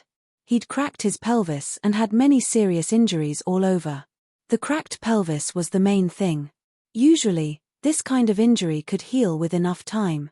But Asand wasn't young anymore, so he healed very slowly. A young person would be able to move normally in around a month. But Asand had been laying there for 2 months and he didn't have any obvious signs of recovery. Of course, this was also due to the severity of his injuries. With this rate of recovery, he'd probably have to lay around for half a year. For someone of his age, he would waste away in half a year. Without enough exercise, his body could weaken and his muscles could go through dystrophy. Lauren, are you paying for his clinic fee? Fuck, you want to take my money? You want me to tell Farley? It doesn't matter if you tell her, Chen Zhao said matter-of-factly. I wouldn't take your money if you fall from the 2nd floor and disable your lower body. Lauren, who is he to you? My daughter's boyfriend. Oh, I remember. Chen Zhao suddenly said. He flirted with Farley 4 months ago. Fuck, Asand. You're bullying my daughter? You fucker, when did I flirt with Lauren's daughter? Remember that night we had a fight and went to the police station? One of the girls was Lauren's daughter, my girlfriend. I never flirted. You beat up my men.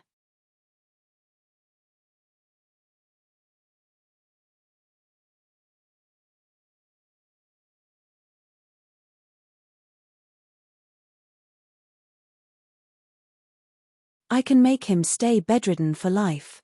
Chen Zhao rolled his eyes. Fine, what about $1,000? He paid the hospital more than $1,000, right? I don't know how much I paid because I have insurance. Anyway, I already got $300,000 from this accident. No wonder Quincy offered $100,000 in compensation. Then $10,000, Lauren said. That's all I have. I can have him walk again within 2 weeks. Can it be faster? Asand asked. Then, add more money. No, Asand refused immediately.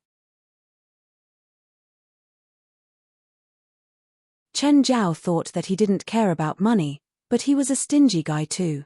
Just then, Kane suddenly patted Chen Zhao's shoulder. What? Chen, is that your car? Kane pointed outside the window. They could see the parking lot from here. Chen Zhao saw that Quincy's men were destroying his car at the moment. Furious, Chen Zhao jumped out of the window. Chen, what are you doing? Chen Zhao jumped straight out. Everyone in the room was floored. This was the 4th level. He'd probably disable himself by jumping down.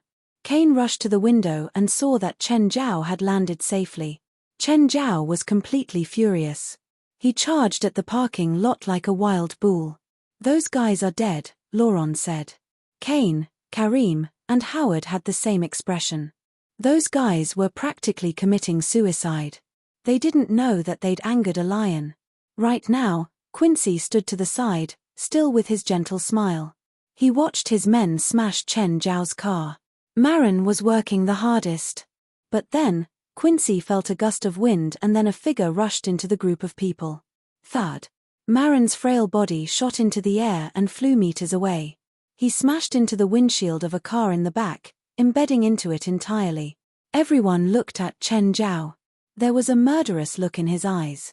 Quincy, you better give me an explanation.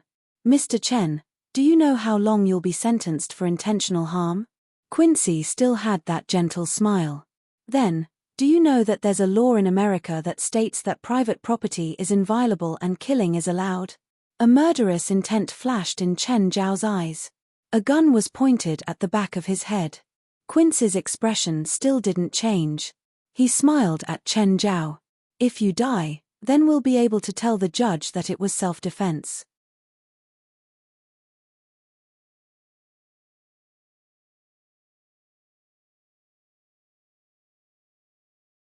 Chapter 587, Anime Organization DK. Chapter 587, Anime Organization DK. Bang! Chen Zhao moved his head instantly. Even with his back to the shooter, he could still accurately determine the instant the trigger was pulled. He also swept backward, kicking the shooter's neck. The man fell to the ground with a twisted neck, dead. Chen Zhao never even looked back at him.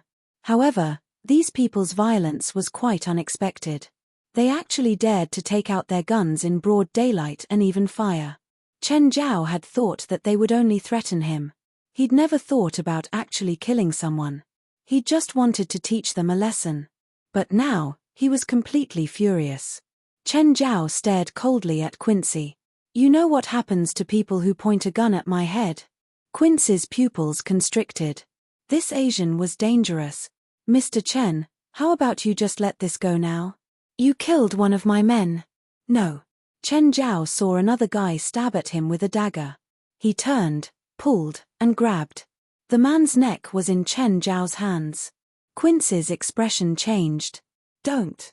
Crack. Quincy looked at the body on the ground. His expression was furious. Chen Zhao realized that Quincy had a different attitude toward his subordinates. His reaction had been normal when Chen Zhao had killed the shooter. But after the second died, he became furious. You bitch, I'm going to kill you. Quincy finally lost his earlier composure. Chen Zhao had already charged at Quincy. The man raised his arm to stop Chen Zhao's attack. But the next moment, Chen Zhao's fist had snapped both of Quincy's arms. He yelled out in pain. He didn't think Chen Zhao would be so strong. Chen Zhao kicked again and Quincy slammed into the car behind him. The car door was entirely distorted. By now, the remaining four turned to run. They weren't good at fighting, but they were quite skilled at running. As if they'd discussed this earlier, they instantly split into different directions. They took twists and turns in the parking lot, disappearing in seconds. Chen Zhao looked at Quincy. He wasn't dead yet, but he was very badly hurt. Blood foamed at his mouth and his arms hung limply before him. Do you still think you can kill me? But then Quincy smiled gently. He looked at Chen Zhao without talking. Of course, he couldn't talk at all now. The police came, as well as the doctors. There were 2 dead and 2 injured. The tall and thin Marin actually survived. This surprised Chen Zhao. There were security cameras in the park and many witnesses, so it wasn't hard to get things clear. Whether it was because his car got smashed or someone held a gun to Chen Zhao's head, it was reasonable for him to fight back. Fuck, that guy is so strong. Ignoring his pain, Asand leaned against the window to watch. Thank God I didn't fight him one-on-one before. You wanted to fight him? Whatever, let's not talk about this, Asand denied. What a joke. If he mentioned that Chen Zhao had wanted to fight him one-on-one before the car accident, Chen Zhao might want a friendly match again. As for Kane, Karim, and Howard, they'd been sent to the ground by Chen Zhao the first time they met. They didn't want to think about those memories either. After getting questioned, Chen Zhao returned to the hospital room. Hey, what are you guys talking about? I'm hungry. Me too. Same. I need 3-4 drops this noon. Chen Zhao looked around. Why are you guys like this? It was self-defense. Okay, he was indeed losing control of his emotions these days. From now on, he would meditate and calm down. At the door, Chen Zhao said, Laurent, those aren't nice people. You should take Asand out of the hospital. That's right. Your place is good. I'll bring him to stay with you. You want to bring danger to Farley? Just say it if you don't want me to live with you.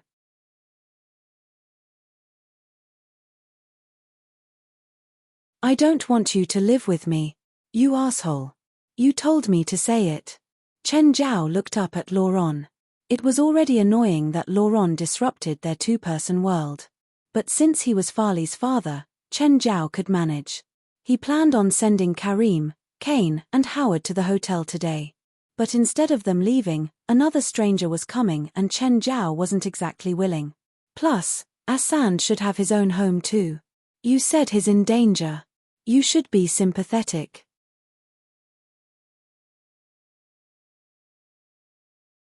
I'd be happy to have him stay at my house if he's a little girl, but he's not. Aren't you afraid of me telling Farley? And letting her see how you truly are? I'd tell her that you made it up. I'll find a house myself. Laurent glared at Chen Zhao. How long are you going to stay in L.A.? For. It depends on how long Winnip will be out of the country for.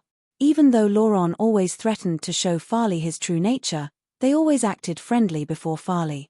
Just as they were talking at the door, a group of police officers walked over. They're here for you, Laurent said gleefully. They're going to arrest you. These officers all looked serious. They dressed differently from the L.A. police that Chen Zhao usually saw. The leader wore regular clothes. The others had different uniforms and weapons. A couple of the officers in the back held silenced submachines. Hello, I am Thomas Reifer, in charge of the local Interpol branch. Are you Mr. Chen? Yes, I am. Then the leading police took Chen Zhao's hand. Thank you for your contributions. You helped us catch Viper Quincy. Viper Quincy? The one you handicapped. Who are they? Chen Zhao asked. A-class criminals wanted internationally. Viper Quincy is the second leader of the international crime organization Death Knight. They committed crimes in many countries and more than 100 innocent people have died in their hands. Wait, are you sure that their name is the Death Knight? Yes, is there a problem? Are you sure they're a crime organization and not some anime club? You're not here to arrest this guy. Laurent was disappointed. Thomas looked at Laurent and then at Chen Zhao. And he is. Ignore him, Chen Zhao said, rolling his eyes. He's crazy. We wanted to ask how you got involved with him. Chen Zhao described everything. Thomas arched an eyebrow.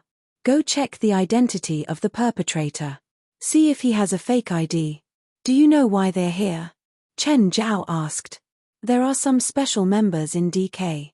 They're top experts in some field and have irreplaceable positions, so they would usually try their best to protect them. Chen Zhao thought of the two that he'd killed. Viper Quincy didn't even react when he killed the first. But when he killed the second, Quincy had been furious.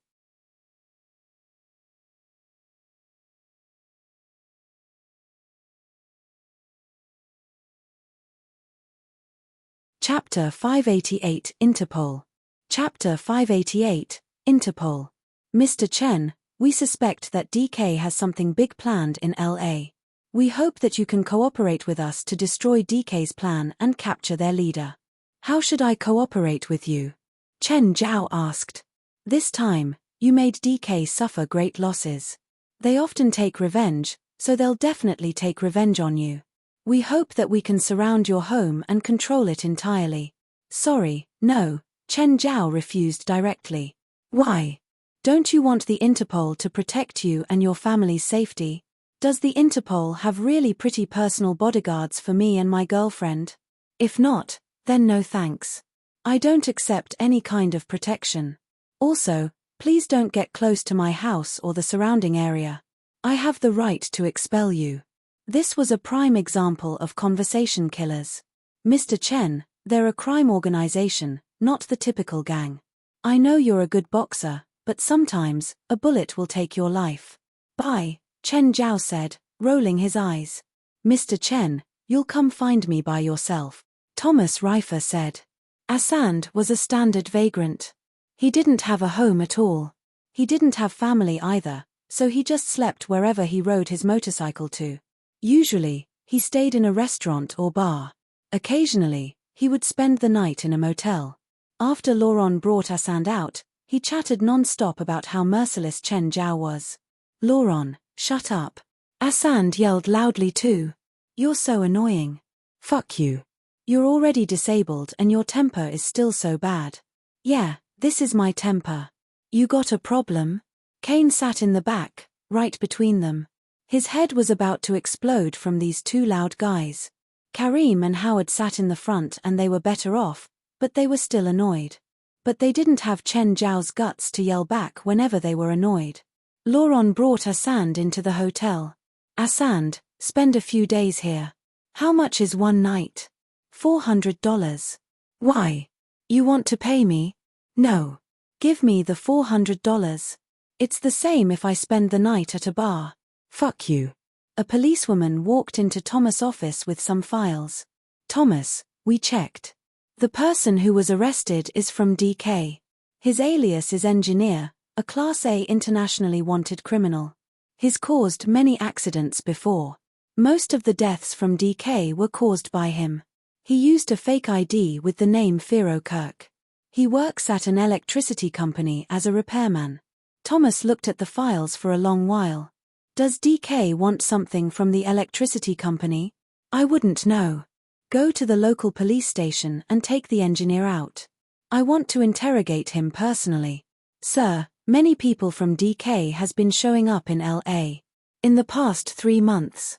I'm afraid they'll have action here. That's what I'm worried about too, Thomas said. But we don't even know what their goal is.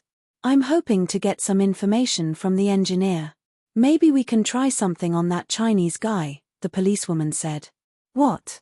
It's not like we can break into his private property, Thomas said helplessly. Even though they were the Interpol and had powerful rights, they still had to follow each nation's laws.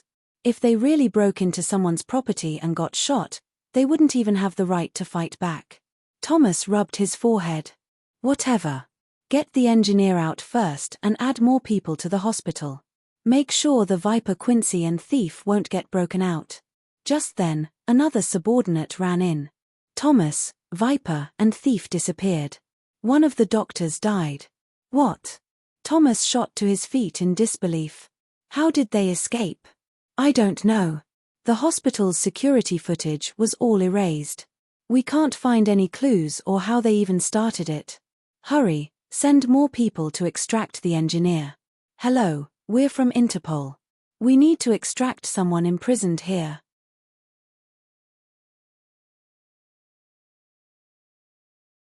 David looked up and saw a beautiful girl. He looked back and saw more people, all wearing Interpol uniforms. He accepted the ID and made another call to check that nothing was wrong with the ID number. Who do you need to extract? Fero Kirk. Who is he? Confidential. I can't tell you. David couldn't do anything. His police system was under the American FBI and wasn't directly related to Interpol. But Interpol had the right to take prisoners from them.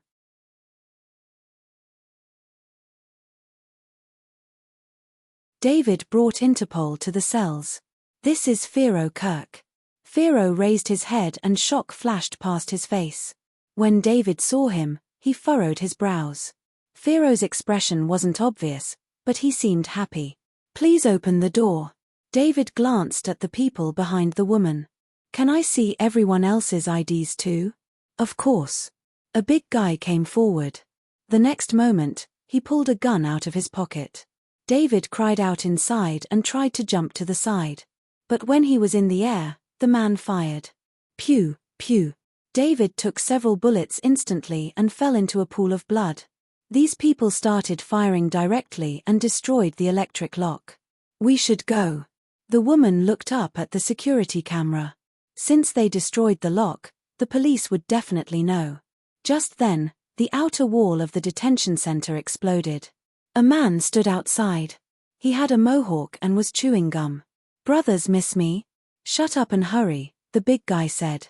Or else we'll have a shootout in a police station. When the woman walked past David, she paused and said gently, Mr. Officer, you're my type. With that, the woman gave David another bullet. Real life wasn't like movies. In movies, the main characters wouldn't get shot even if bullets rained down on them. But reality wasn't like that.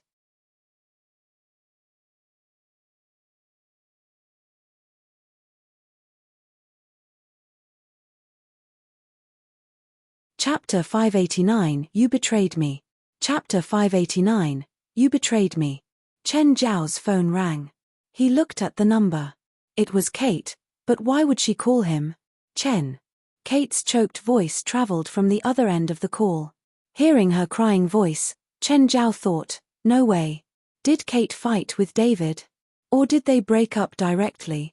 And Kate wants me to comfort her? No, I can't touch my bro's girl. Chen Zhao was imagining things by himself. Kate, what's wrong? Did you argue with David? David's in the hospital. Kate started crying again. What's wrong? Is he sick?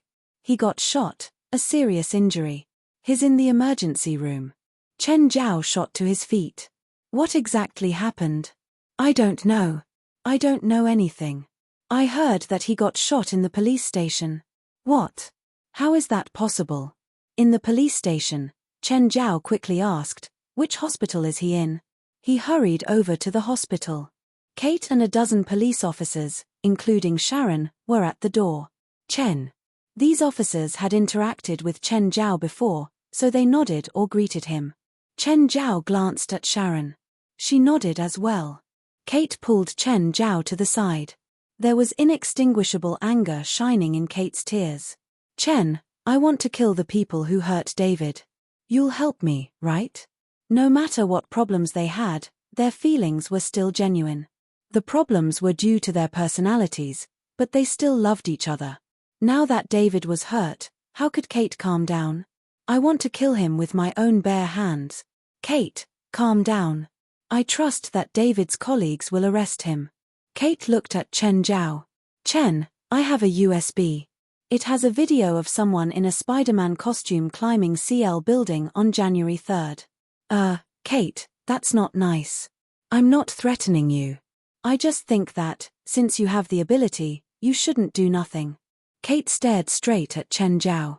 Okay, I promise you. I won't do nothing, but I have no ideas now either, Chen Zhao said helplessly. I asked David's colleagues. They said a group of criminals disguised themselves as Interpol agents and snuck into the police station.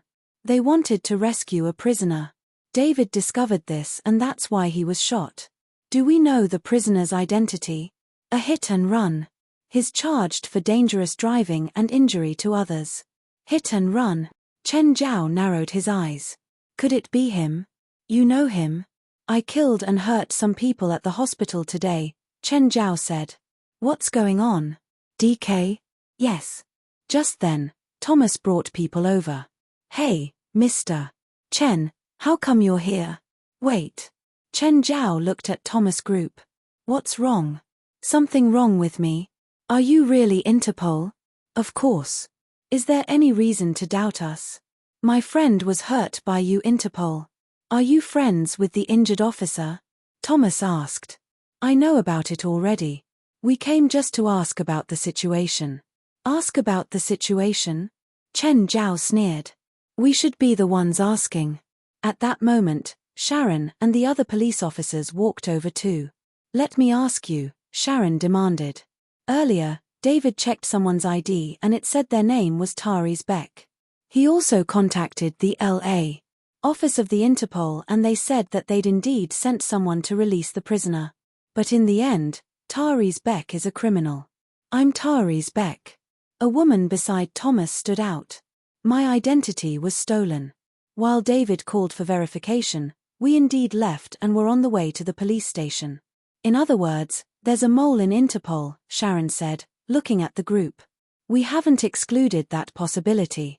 This is why we hope your station can work with us and catch the criminal together. We won't work with you.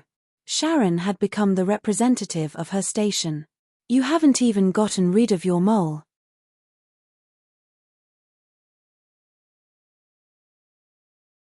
Why should we work with you? Come talk to us after you've searched yourself clearly and catch the mole. We have a lot of intel on DK. Don't you want it? Sharon and the officers hesitated. In the police system, killing or hurting an officer would lead to their systematic return. All the officers would take revenge crazily. This was why the gangs weren't willing to attack or kill officers. Everyone in the station was furious now. It would be a lie to say that they didn't want to capture the criminal.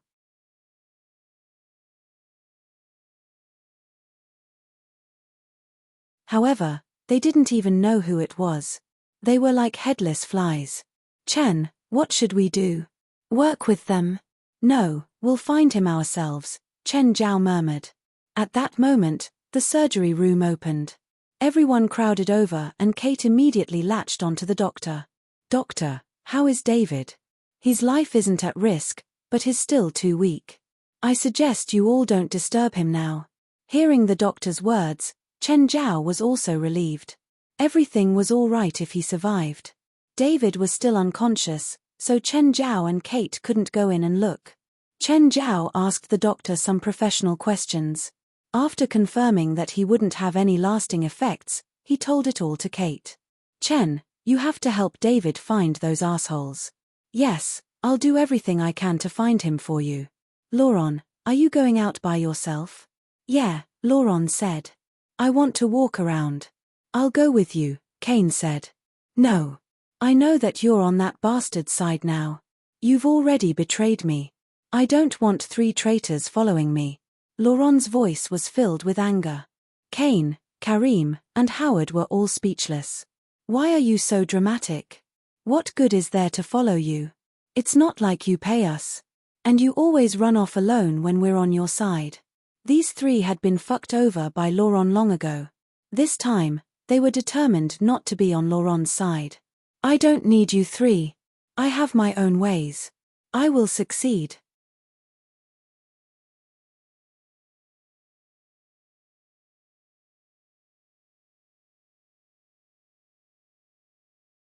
Chapter 590, Being Stupid Again.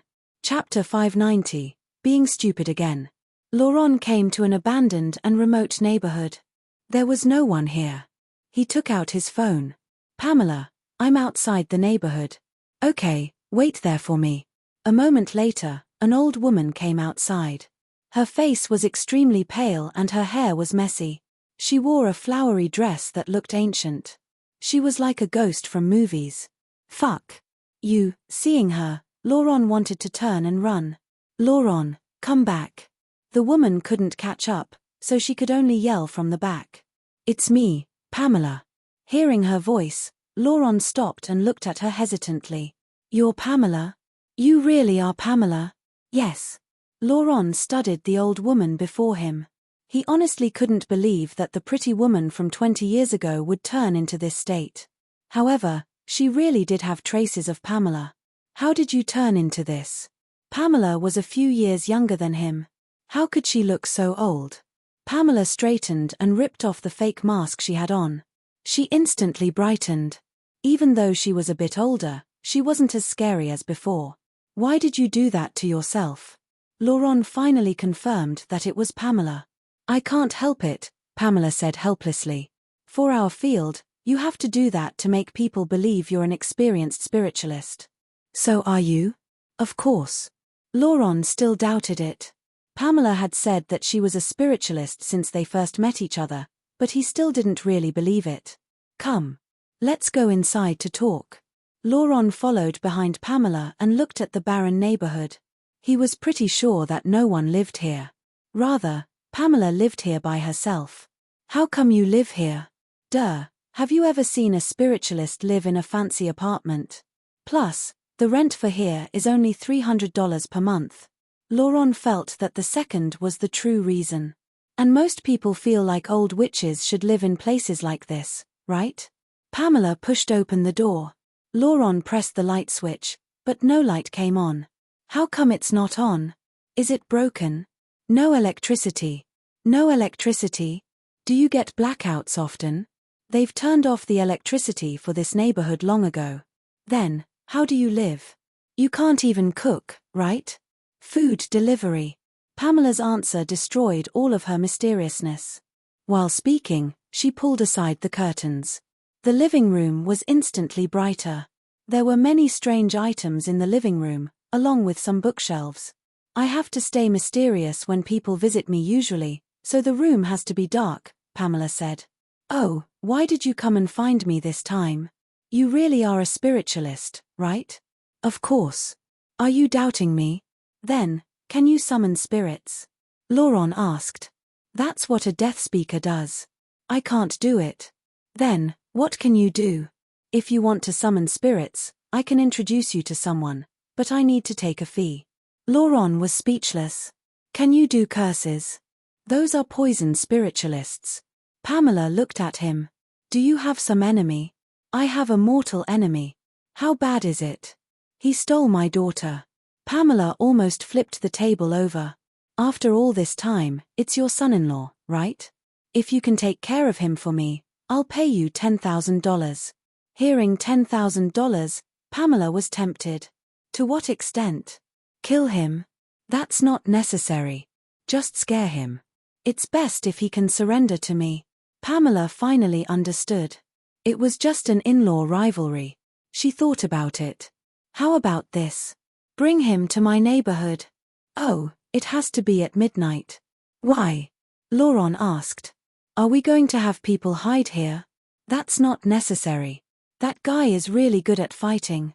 Even a dozen guys won't be able to beat him. I'm not that lowly. Plus, hiring hitters costs money. Then, what do you have planned?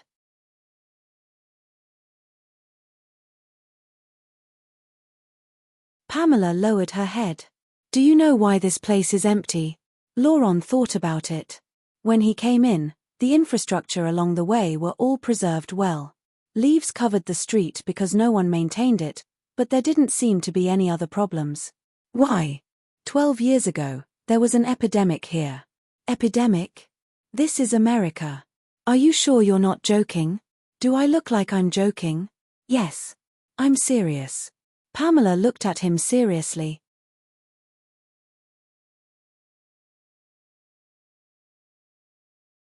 The media didn't report it, because they didn't want to cause panic. Then what? More than 100 people died in the epidemic. Are you saying it's haunted? Later, developers bought the land from the government for a new project, but accidents kept happening, so the project had to stop. Are there really ghosts? Even I'm too scared to go out at night, Pamela said. Is it really that scary? Of course. If I call that asshole here, will he die here? That's why you should call him here at midnight. Usually, the evil spirits that walk around will hide after 1 a.m. They won't cause trouble. Also, having him come alone is the safest. If there are two people, the evil spirits might possess or trick one to make them kill each other. Are you sure it's okay? It's okay. I've lived here for so long and figured everything out. Pamela looked confidently at Laurent. Oh, right. Order food delivery. Why? Aren't you going to eat dinner? I didn't say I'll stay, Laurent said.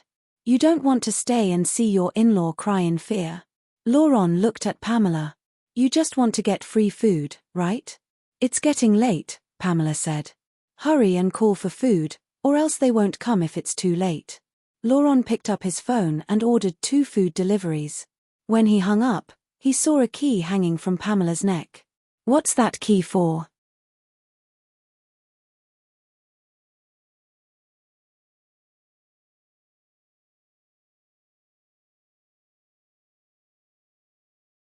Chapter 591, Are You Dead? Chapter 591, Are You Dead? You mean this key? Pamela tugged at the key hanging on her neck. My teacher gave it to me. Why are you suddenly asking me this?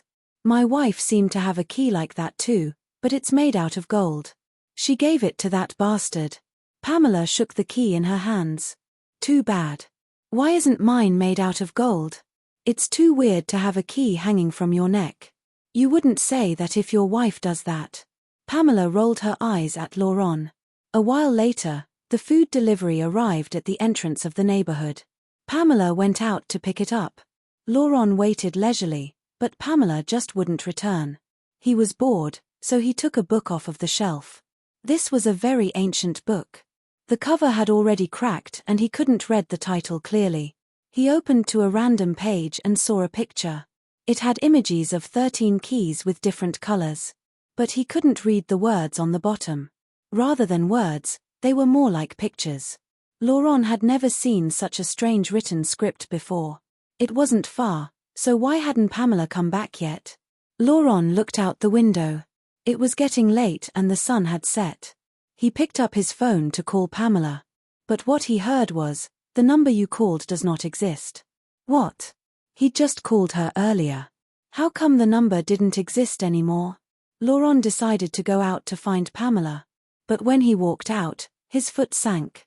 The wooden floorboard had caved in. He took his foot out and discovered something inside. What's this? He picked it up. It was a dust-covered box. Opening it, he saw that it was filled with pictures of him, Asand, and Pamela when they were young. Clink. A key fell onto the ground. Laurent picked it up and studied it. Wasn't this the key hanging from Pamela's neck? How come it was here? Was it just the same type? Laurent saw that the bedroom door was half open. He pushed it open and entered. A sour smell flooded out. The bed, chairs, table, and closet in the bedroom were covered in dust. Creak. The closet was half open too and made piercing sounds. He pulled open the door. It was filled with familiar clothes that Pamela had worn before. But they were covered in dust too. He didn't know how long they'd been hanging here. Laurent shuddered suddenly. No, it looked like no one had lived here in decades. Laurent wanted to run out of the house, but he heard a noise outside. Pamela had come back. But instead of feeling relieved, Laurent felt even more terrified. Laurent, what's wrong? You look really scared. Did something happen? No, nothing. Laurent's expression was unnatural. Come eat, Pamela said. Pamela, you, Laurent gulped. Are you already dead? Laurent thought of what Pamela had said earlier. 12 years ago, there had been a plague here. More than 100 people had died. Was Pamela included in the 100 people? Fuck you, you're dead, Pamela swore. What are you talking about? But your place looks. It looks like no one lives here, right? Laurent wondered if he saw a ghost today. He didn't know if he was scaring himself, but it felt wrong after Pamela had left. It's obviously to make it seem more mysterious. You don't know how annoying my job is. We have to work to make people trust us. Are you sure? You're still alive, right? Pamela lifted her old leg and kicked Laurent. Stop bullshitting. Are you going to eat or not? If not, I'm going to finish by myself. Seeing Pamela's familiar action, Laurent suddenly laughed. It was that familiar feeling and familiar temper. After eating and drinking, Laurent and Pamela started reminiscing about their respective pasts. And their mutual past. Unknowingly, it was nighttime. The neighborhood outside was pitch black without a speck of light. Pamela lit some candles.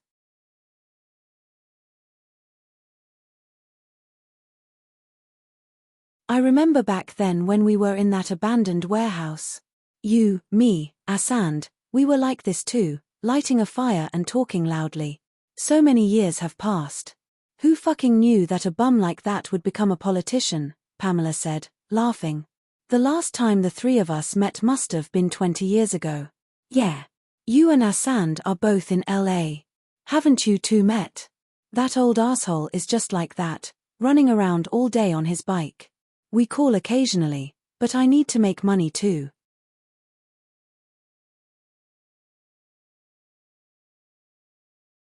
So we never met up. Laurent checked the time. They'd talked for more than 4 hours unknowingly. Asand got into a car accident recently, did you know? No, he didn't tell me. How are his injuries? He can't stand yet. After a while, when he can stand up again, the three of us should meet up. It's about time, Pamela said. What time? Don't you want to prank your daughter's boyfriend? It's time to call him over. Now. No shit. Are you sure it'll work? Are you sure there are evil spirits here? I'm a psychic. You don't trust me? You just kept saying that you're a psychic, but I never saw you have any special abilities. What do you think a psychic is? You want me to do magic tricks for you? Okay. Laurent picked up his phone and called Chen Zhao. Laurent, are you coming back tonight?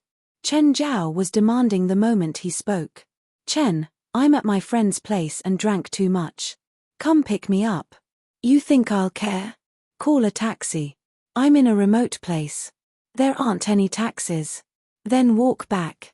Chen Zhao didn't want to care about Laurent. Don't be like this, Chen.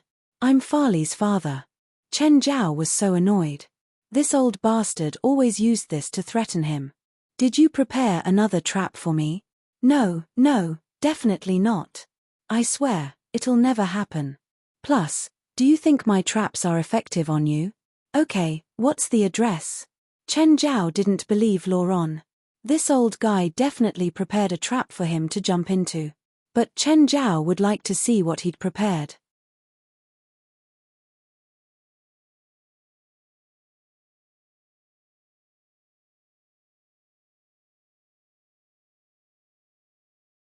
Chapter 592, Overly Sentimental.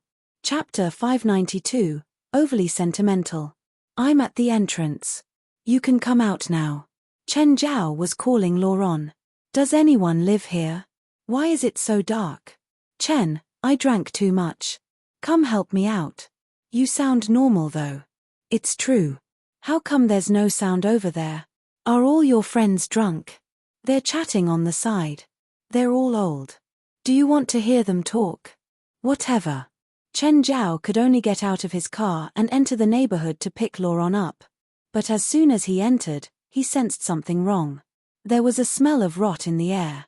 Suddenly, an evil spirit lunged at Chen Zhao with no warning. Chen Zhao raised his leg without even blinking. Ah! The evil spirit let out a scream and was scattered by Chen Zhao's kick. Another one came. And another. Fuck. Did I run into some evil spirit lair? He got rid of some evil spirits offhandedly. They were all average ones and weren't threatening at all.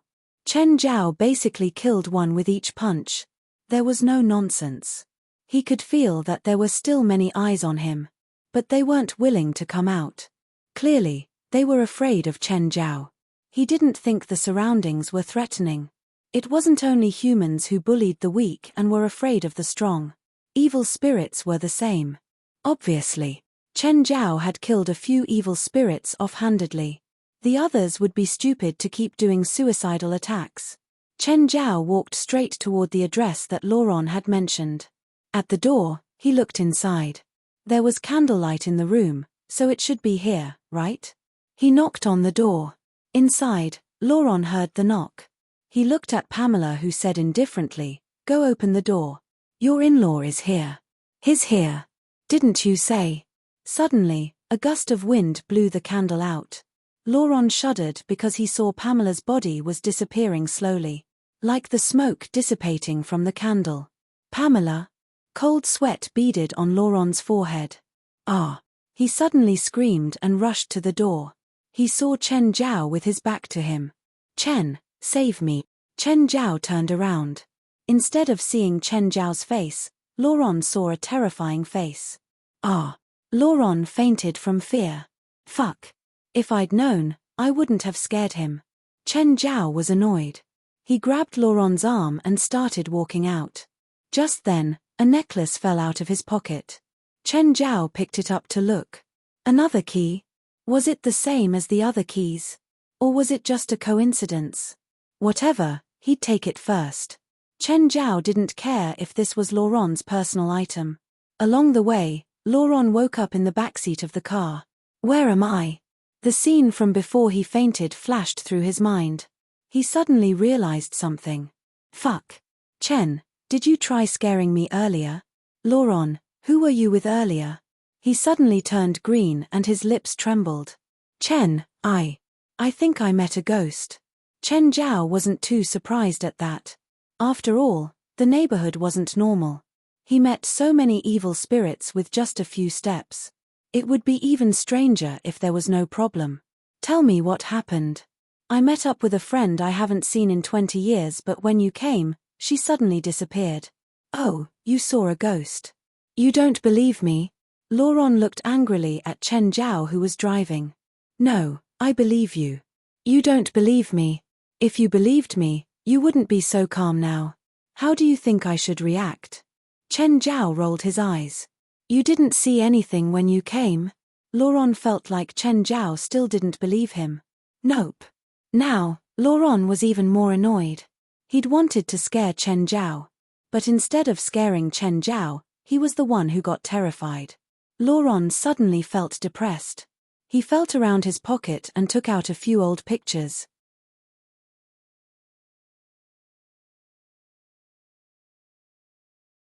Are you crying? Chen Zhao glanced in the rearview mirror and saw Laurent wiping at his tears. Chen, do you think someone would appear before you after they die? Maybe. The topic suddenly turned heavy. Chen Zhao saw that Laurent was truly sad. Tell me about you and your friend. You won't believe me. I'll just take it as a story. Along the way, Laurent started reminiscing about the past. She said that there was an epidemic 12 years ago. Maybe she died then, Laurent said gravely.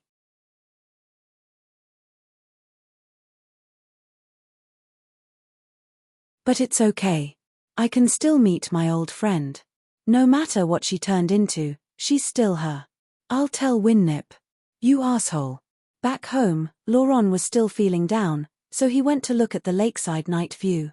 Chen Zhao didn't care. Being sentimental was his own business. Chen Zhao didn't plan on wallowing with him. After showering, he went to his room. Farley wasn't sleeping yet. He went up and hugged Farley. Chen, I see Dad sitting at the side of the lake. Is he unhappy? He might have run into a ghost. Huh. It's okay. The ghost didn't have bad intentions. Chen Zhao rubbed against Farley, stimulating her desire. He didn't think too much about it. He didn't care about Laurent, anyway. Just as he was about to do things with Farley, Laurent started rapping on the door. Chen Zhao was instantly furious. When he opened the door, he saw Laurent's furrowed expression. Chen, drink with me. It's 1 a.m., Chen Zhao said with a dark expression. I feel empty. Do you want me to find you a girl? Since Winnip isn't here. Farley. Chen Zhao looked back at her. Farley motioned for him to accompany her dad. Chen Zhao was very angry. Should he find someone to kill Laurent? That night, Laurent became very sentimental. He drank the purple brew for the first time and started sobbing. Chen Zhao just wanted to knock him out. One night was already unbearable. How could he take more nights? Fine, I give up. Laurent drank until 4 a.m. Before he was finally tired. Chen Zhao tossed him onto the sofa and went back to his room to sleep. But he heard knocking in the early morning again. If Chen Zhao wasn't hugging the man's daughter at the moment, he would honestly kill him. Chen Zhao opened the door with a dark expression and glared at the old man. What? Chen, I want to go there again. Go with me. Are you crazy? You know there are ghosts and you still want to go. Go if you want, but don't drag me along.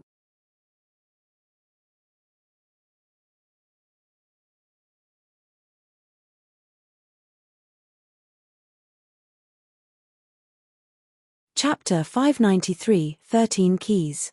Chapter 593, 13 Keys. Laurent, can we be a bit more normal? Where do you see ghosts? Chen Zhao grabbed Laurent's shoulder. Can't you just stay at home and enjoy your peaceful life? Fine, you don't have to go. I'll go by myself. You said that so loudly earlier just so Farley would hear. Chen Zhao drove with a dark expression. Laurent hadn't said that for him, he'd said it for Farley. Farley was worried about Laurent going out to go find some ghosts, so Chen Zhao had to accompany him. Laurent was very proud. Chen Zhao had the urge to flatten him.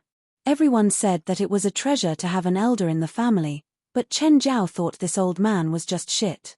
He was like a bad luck star. Laurent, did you forget how scared you were yesterday? I wasn't mentally prepared. Then, are you prepared now? It's okay. You're with me if we run into ghosts. Chen Zhao's expression darkened. He wasn't afraid, but Laurent's thoughts disgusted him. Then, do you want to see ghosts or do you not? I do. I want to see her. Tell me the truth. Did you have a relationship with her before? Chen Zhao turned gossipy again. Are you thinking about reporting to Winnip? When they reached the rural neighborhood, Laurent started shrinking into himself again. So cowardly. Chen Zhao rolled his eyes. You didn't see the ghost. Laurent immediately refuted loudly. That's why you have the courage to say that. If you saw them, you'd probably be more scared than me. Chen Zhao looked around casually. The neighborhood was barren during the day, but this was normal. When they reached the small house, Laurent got scared again. Didn't you say you're not scared?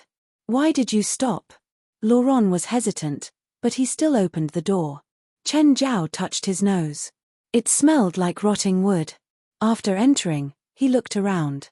He saw a book on the table and picked it up. Suddenly, his eyebrow arched. A lot of the content in the book was recorded in demon language. Laurent saw Chen Zhao holding the book. Can you read that? The words are so weird. I've never seen them before. Chen Zhao flipped through the book. It carried a faint aura of magic.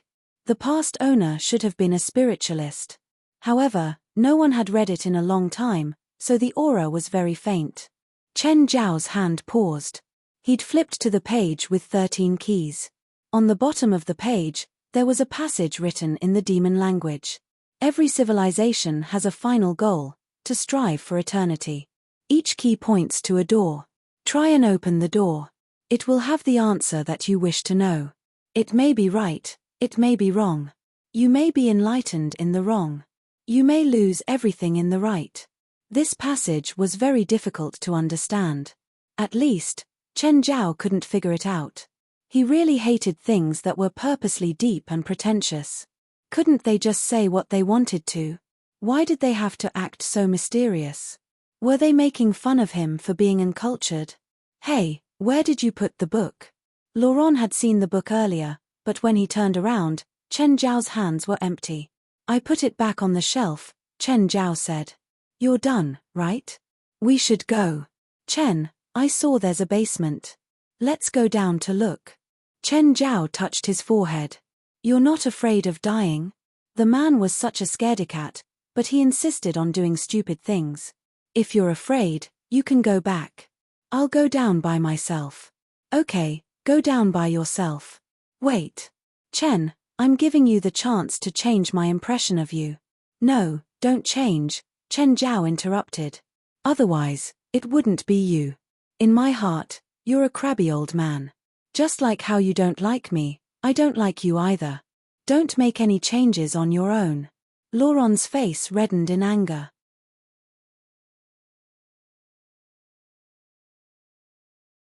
If he was able to defeat Chen Zhao, he would definitely punch now. He stood at the basement door and hesitated for a while. Finally, he made his decision. He took a brave step toward the darkness. Slam. Ah. Laurent turned around and saw Chen Zhao. You want to scare me to death. Unfortunately, you didn't die. With Chen Zhao as his companion, Laurent gathered his courage. The basement was long covered in cobwebs and had random things piled around. Ah! Laurent suddenly screamed.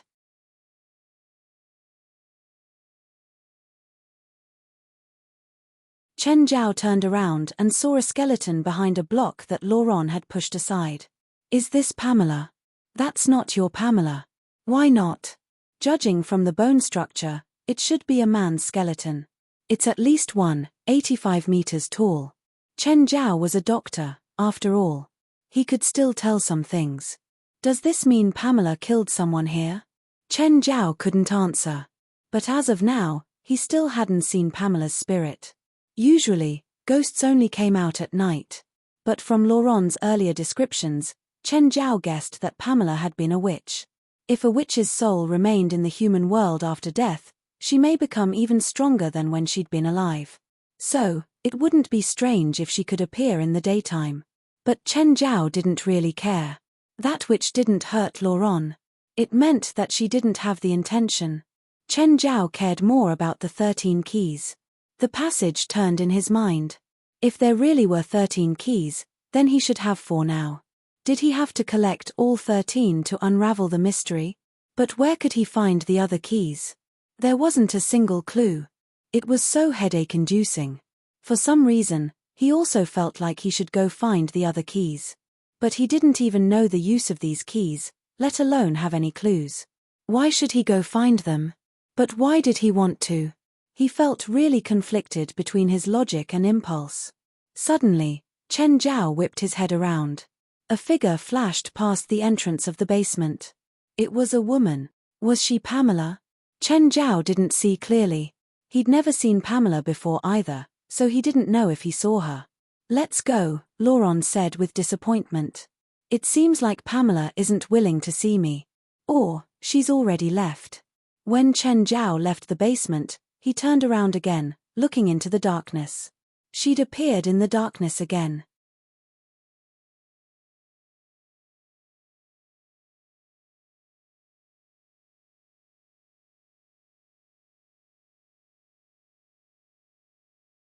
Chapter 594, There are no foolproof plans. Chapter 594, There are no foolproof plans. Chen Zhao furrowed his brows. In the darkness, Pamela was also looking at him. You can see me? Pamela watched him. You aren't afraid of me? Chen Zhao rolled his eyes. He waved his hand and turned to leave. Laurent was very disappointed that he couldn't see Pamela again. He'd gathered his courage to return to this place. But he couldn't do anything. Pamela wasn't willing to appear before him. Even if she did, Laurent wouldn't be able to see her. Let's go. How about we wait a bit more? If you keep waiting, then I'll call Winnip, Chen Zhao threatened. Chen Zhao was so done with him. How old was he, and he was still thinking about his crush. He was afraid that Laurent would divorce Winnip and come harass him and Farley. He just wanted to live peacefully with Farley. Chen Zhao was already imagining things in his mind. In the end, Laurent left with Chen Zhao. Where are we going now? Home. And then? Sleep.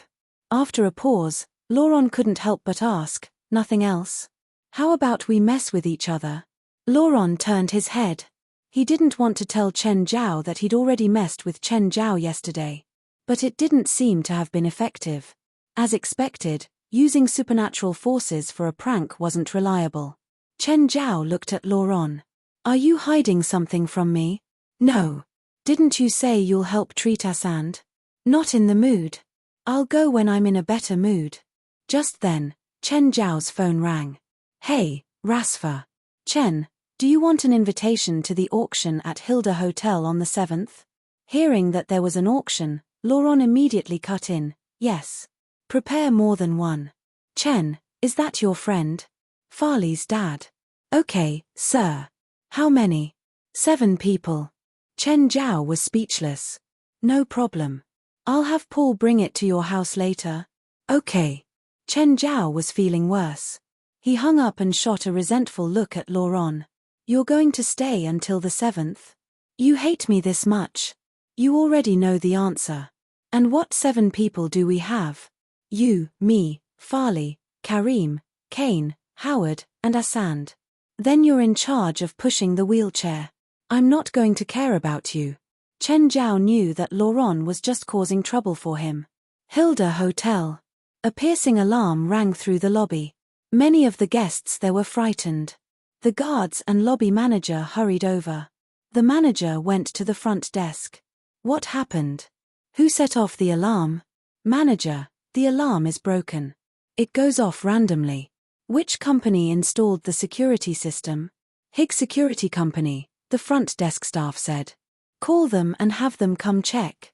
20 minutes later, a few uniformed men came to the front desk.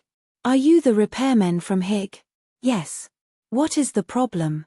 The alarm went off for no reason. Can you check what's wrong with it? The manager led the repairmen to the security room.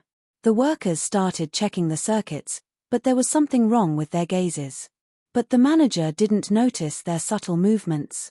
We fixed it. It was just a short circuit. The manager led them out of the security room. After the repairmen left the hotel, they ducked right into a car. Boss, we finished the deployment. On the day of the mission, you just need to press a button and the hotel's security system and surveillance equipment will all be shut off. Good. After this job, all of us will be able to retire. The DK boss nodded in satisfaction. Right, how's Quincy? Quincy's arms went through special treatment. He'll be able to work tomorrow. That's good. If he can't participate, then we'll have to change plans. Boss, Quincy keeps yelling about revenge. I already warned all of you before our mission to stay low-key.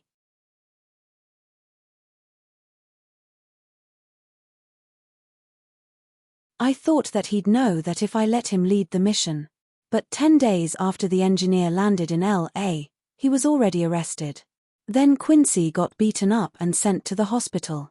Do you think the DK is already strong enough to straight up against the police? The DK boss continued coldly, let me repeat myself. I'll naturally think of a way to help him take revenge after this mission, but if he dares to mess around beforehand, I'll toss him down from the top of Hilda Hotel. I'm not a sentimental person.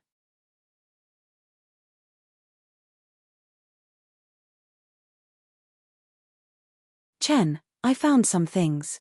Kate was calling Chen Zhao. Oh. What did you find out? I started investigating the guy called Engineer, Kate said. His alias is Firo Kirk and he works at an electricity company as a repairman. In the beginning, I thought that they had an ulterior motive related to the company. But then I realized that in the 10 days after he started working there, he'd gone out on 5 jobs. 3 were to the same place. Where? Hilda Hotel. Chen Zhao was shocked. Hilda Hotel? The person who called him is the front desk receptionist of Hilda Hotel, Lena Ather. She called them for repairs all 3 times. She also arrived at LA by plane a few days ago and went to an interview at Hilda Hotel on the 2nd day. She got the job the day of. The one who interviewed her was the lobby manager. He'd been revealed to harass interviewers before. Wait, let me get this straight. First, that Lena Ather had sex with the manager and became the receptionist of Hilda Hotel. Then she's able to cooperate with Firo and do unknown things to the electricity system of the hotel? Yes, that should be it.